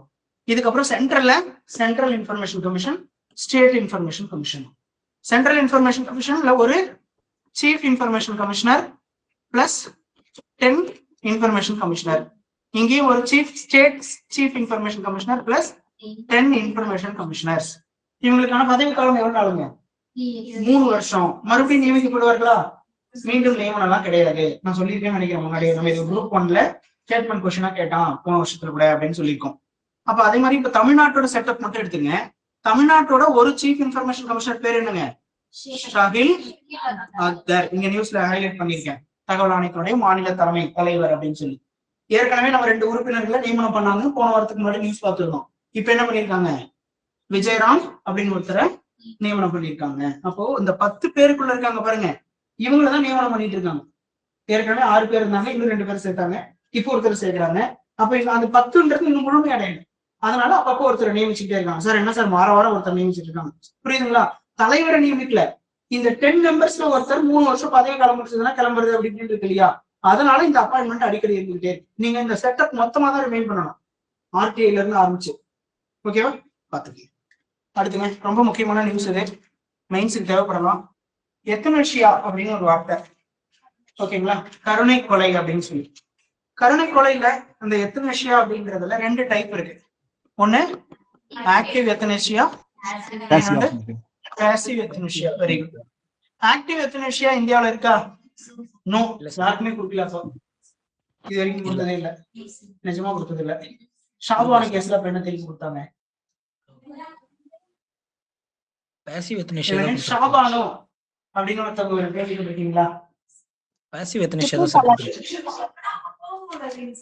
கோமாலதான் இருந்தாங்க. எத்தனை வருஷமா? 30 வருஷத்துக்கு மேல. 78க்கு பிறகு 30 வருஷத்துக்கு மேல ஆயிடுச்சு. 2015ல என்னாச்சுங்க? நேச்சுரல் டெத் தான் சொன்னாங்க. நேச்சுரல் டெத் தான் சொன்னாங்க. பாசிவ் டெத் தான் சொன்னாங்களா? ஆமா சார். இல்ல சார், அவங்க நேச்சுரல் டெத் தான் சொல்லிருந்தாங்க சார். அவங்க வந்து கேட்டிருந்தாங்க, பட் குடுக்கலன்ற மாதிரி இருந்தது. ஓகே, 2 ஆன்சர் சொல்லிருக்கீங்க. ஒண்ணு பாசிவ் தான் கொடுத்தாங்க சார் அப்படின்னு சொன்னாங்க. இன்னொருத்தர் என்ன சொல்றீங்க? அவங்க நேச்சுரல் டெத் தான் அப்படின்னு சொல்றீங்க. எது நடைமுறையில வந்துச்சு? Natural death. அவங்களுக்கு அவங்களுடைய ஒரு பர்சன், அந்த நெக்ஸ்ட் பர்சன் அப்படின்னு சொன்னாங்க. அவங்க எதை கேஸ் பண்ணாங்க? ஷாபானோட கதை கேள்விப்பட்டிருப்பீங்கன்னு நினைக்கிறேன். அது கொஞ்சம் ரொம்ப அது சொன்னா பேக்ரவுண்ட்ல சோகம் மியூசிக் எல்லாம் போட்டு பேசுற அளவுக்கு ரொம்ப ஒருத்தான பயங்கரமான கண்டென்ட் அது. அவங்க ஒரு டியூட்டி நர்ஸ் ஹாஸ்பிட்டல்ல இருந்திருப்பாங்க. கொடூரமான முறையில பாலியல் சித்திரவதை செய்யப்பட்டிருப்பாங்க. கோமாக்கு போயிருப்பாங்க. அவங்களுக்கு லைஃப் சப்போர்ட் கொடுத்து கிட்டத்தட்ட 25 வருஷம் பெட்லயே கழிச்சிருப்பாங்க. 22 வயசுல பாதிக்கப்பட்டவங்க கிட்டத்தட்ட 50வது வயசை நெருங்கும் போது வரைக்கும் படுக்கையிலே இருந்திருப்பாங்க. எந்த பெரிய அசைவு இல்லை அவங்க கிட்ட இருந்து. அப்படிலாம் இருந்தவங்கள என்ன பண்றாங்க? கருணை கொலை செய்யுங்கன்னு சுப்ரீம் கோர்ட் போறாங்க. சுப்ரீம் கோர்ட் போகும்போது என்ன சொல்லிட்டாங்க? இது நீங்க கேட்ட ஆள் வந்து அவங்களோட மருத்துவமனை சார்ந்தோ இல்ல அவங்களோட நெருங்கிய உறவினர் சார்ந்தோ கேட்டிருந்தா கரெக்டா இருந்திருக்கும். நீங்க போங்க, அந்த பாசிவ் எத்தனேஷியா அப்படின்றதா நம்ம நாட்டுல அனுமதிக்க முடியும். முதல்ல ஆக்டிவ் பாசிவ்னா என்னன்னு பாத்துருங்க. அதுக்கு டிஃபரன்ஸ், ஏன்னா கொஞ்சம் பேர் படிச்சிருக்கீங்க, கொஞ்சம் பேர் தெரியாம இருக்கலாம். ஆக்டிவ் எத்தனேஷியா அப்படின்னு சொன்னா அவங்களுக்கு உடல்நிலை சரியில்லை, உயிரோட இருக்கிறதுக்கான வாய்ப்புகள் குறைவு, இதுக்கப்புறம் அவங்களுடைய நாட்கள் மிக குறைவுதான் அப்படின்னு உறுதி செய்யப்படுதுன்னு வச்சுக்கோங்களேன். அவங்களுக்கு வந்து நாமளாவே ஒரு ஊசியை போட்டு, புரியுதுங்களா, டாக்டர்ஸ் குரூப் 1 வச்சு ஊசி போட்டு இல்ல ஏதோ ஒரு வகையில பண்றது என்ன சொல்லுவாங்க? ஆக்டிவ் எத்தனேஷியா அப்படின்னு சொல்லுவாங்க. பேசிவ் எத்தனேஷியா அப்படின்றது அவங்களோட எந்த அசைவும் இல்லை பெருசா, ஆனா என்ன பண்ணணும்? அவங்களுக்கு உயிர் கொடுத்துட்டு இருக்க சப்போர்ட்ஸ் இருக்குல்ல, அந்த சப்போர்ட்ஸை மட்டும் ரிமூவ் பண்றது மூலமா அவங்களுடைய வாழ்க்கைய இறுதிக்கு கொண்டு வரும். அப்ப இது எங்க நீங்க கனெக்ட் பண்ணணும் முதல்ல அப்படின்னா ஆர்டிகல் 21 ரைட் டு லைஃப். எங்க சார் லைஃப பத்தி இங்க பேச போறோம்னா, ரைட் டு லைஃப் இருக்கு, right to die with dignity. நான் மரியாதையா சாகிறதுக்கும் எனக்கு இந்த நாட்டுல உரிமையா இருக்கு அப்படின்னு கேட்கறது. அப்ப என்ன பண்றாங்க சுப்ரீம் கோர்ட், அத ஓகே நீங்க போயிட்டு அங்க இருக்க மகாராஷ்டிரா ஹைகோர்ட்ல கேளுங்க அப்படின்னு சொல்லி அவங்க அனுப்பி வைக்கிறாங்க ஷாபான கேஸ்ல. அங்க போய் கேட்கும்போது இது நீங்க இப்படி நீங்க கேட்கறதுக்கு பதிலா இன்னும் நெருங்கின சர்க்கிள்ல கேட்கணும்னா என்ன பண்றாங்க, ஹைகோர்ட் அதை ரிஜெக்டும் பண்றாங்க. கேஸ் முடியுது. அடுத்த 2 வருடங்கள்ல நிமோனியா வந்து இவங்க சொன்ன 2 பாயிண்ட் கரெக்ட். இப்ப நீங்க ஆன்லைன்ல சொன்னவங்க பேசிவ் தான் அலோவ் பண்ணாங்க, அவங்க நேச்சுரலா டெத் ஆனாங்க. நிமோனியா வந்து அவங்க இறந்து போயிடுறாங்க. அப்போ இப்ப போயிட்டு இருக்க இந்த கேஸ் தான் ஃபர்ஸ்ட் இந்தியாஸ் ஃபர்ஸ்ட் பேசிவ் எத்தனேஷியாவை நாம அப்ரூவ் பண்ண கேஸ். ஓகேங்களா, பேசிவ் எத்தனேஷியாவுக்கு கேஸ் நடந்ததெல்லாம் ஷாபான வழக்குல நடந்தது. அதை பத்தி விவாதம் பண்ணி பெரிய அளவுல நாடு முழுக்க பேசப்பட்டு எல்லாமே நடந்துச்சு. ஆனா முதல்ல நம்ம அலோவ் பண்ணி இருக்கிறது இந்த பர்சன் தான். ஓகேங்களா, அப்போ கான்செப்டுவலா கேட்கும் போது இந்த டிஃபரன்ஸ் கேட்கலாம், ஆக்டிவ்னா என்ன பேசிவ்னா என்ன. இந்தியாவில அது நடைமுறையில இருக்கா? இந்தியாவில இல்ல. அமெரிக்காவில 50 மாகாணங்கள்ல இந்த கேஸ் நடந்த சமயங்கள்ல யூபிஎஸ்சி மெயின்ஸ்க்காக ப்ரிப்பரேஷன்ல நான் பார்த்திருக்கேன். யூஎஸோட 50 ஸ்டேட்ஸ்ல 15 ஸ்டேட் கிட்ட தான் இந்த ஆக்டிவ் எத்தனேஷியா இருக்கு பர்மிஷன். 35 ஸ்டேட்ஸ்ல கிடையாது. அப்போ நான் படிச்சு 12 வருஷம் மேல இருக்குது. அப்போ ஒரு லேடி என்ன பண்றாங்க, அவங்களுக்கு கேன்சர் வந்துருது, ரொம்ப கம்மியான வயசு 25-26 வயசுல. அவங்களால அங்க வந்து அவங்க இருந்த ஸ்டேட் சம்திங் ஃப்ளோரிடாவோ ஏதோ ஒரு சம்திங், இல்ல காரோலினா ஸ்டேட்னு நினைக்கிறேன், ஏதோ ஒரு சரி விடுங்க கதை மட்டும் கேட்டுச்சு. அங்க இருக்கிற ஸ்டேட்ல அவங்களுக்கு என்ன பண்ணுங்க, எத்தனேஷியா கொடுக்க முடியாதுன்னு சொல்லிடுறாங்க. உடனே இங்க இருக்கிற சிட்டிசன்ஷிப்பை விட்டுட்டு அவங்க இன்னொரு ஸ்டேட்டுக்கு போயிட்டு எத்தனேஷியா கொடுக்குற ஆக்டிவ் எத்தனேஷியா இருக்கிற ஸ்டேட்ல சிட்டிசன்ஷிப்புக்கு அப்ளை பண்ணி வாங்கி அங்க போயிட்டு இறந்து போறாங்க, என்னால முடியல அப்படின்னு சொல்லி. புரியுதுங்களா? ஒரே நாட்டுல, ஏன்னா அங்க டியூவல் கான்ஸ்டிடியூஷன் கான்செப்ட் எல்லாம் படிப்பீங்க ஃபெடரலிசம் படிக்கிற இடத்துல, யூனிட்டரி ஃபெடரல் படிக்கிற இடத்துல. ஒவ்வொரு ஸ்டேட்டுக்கு ஒரு கான்ஸ்டிடியூஷன், மேல சென்ட்ரலுக்கு ஒரு கான்ஸ்டியூஷன் அப்படின்னு இருக்கிற இடத்துல ஸ்டேட்டுக்குள்ள எல்லாம் பாடுபாடு இருக்கு. ஆனா நம்ம நாட்டுல எங்கேயுமே ஆக்டிவ் கிடையாது, பேசிவ் மட்டும்தான் இருக்கு. அதுவுமே இந்தியாவின் ஃபர்ஸ்ட் கேஸ். ஓகேங்களா, இது நீங்க என்ன பண்ணிடணும், கொஞ்சம் ஒரு முறை பார்த்து வச்சுக்கணும். 32 வயது இளைஞர் கோமால இருக்காரு, கிட்டத்தட்ட ஒரு கீழே விழுந்து தலையில ரொம்ப அடிபட்டு மூளை சாவு அப்படின்னு சொல்லுவாங்க இல்லைங்களா, பிரெயின் டெட் ஆகி அப்படியே படுத்த படுக்கையா இருக்க. அப்புறம் 4வது மாடியில இருந்து உத்தரப்பிரதேச மாநிலம் காஜியாபாத்தை சேர்ந்த ஒரு மாணவர் ஹரிஷ் ராணா நேம் மட்டும் போங்க. இப்ப என்ன ஆகுது, இந்த கேஸ் என்ன கேட்கலாம் பாருங்க உங்களுக்கு. இப்ப யூடிஎம்சில எங்கேயாவது ஒரு கொஸ்டின் கேட்கலாம், Harish Rana case related to அப்படின்னு கேட்டா நீங்க எதை பத்தி பேசணும், பேசிவ் எத்தனேஷியா, கருணை கொலை பத்தி பேசுறாங்க அப்படின்னு சொல்லுங்க. Okay, thank you.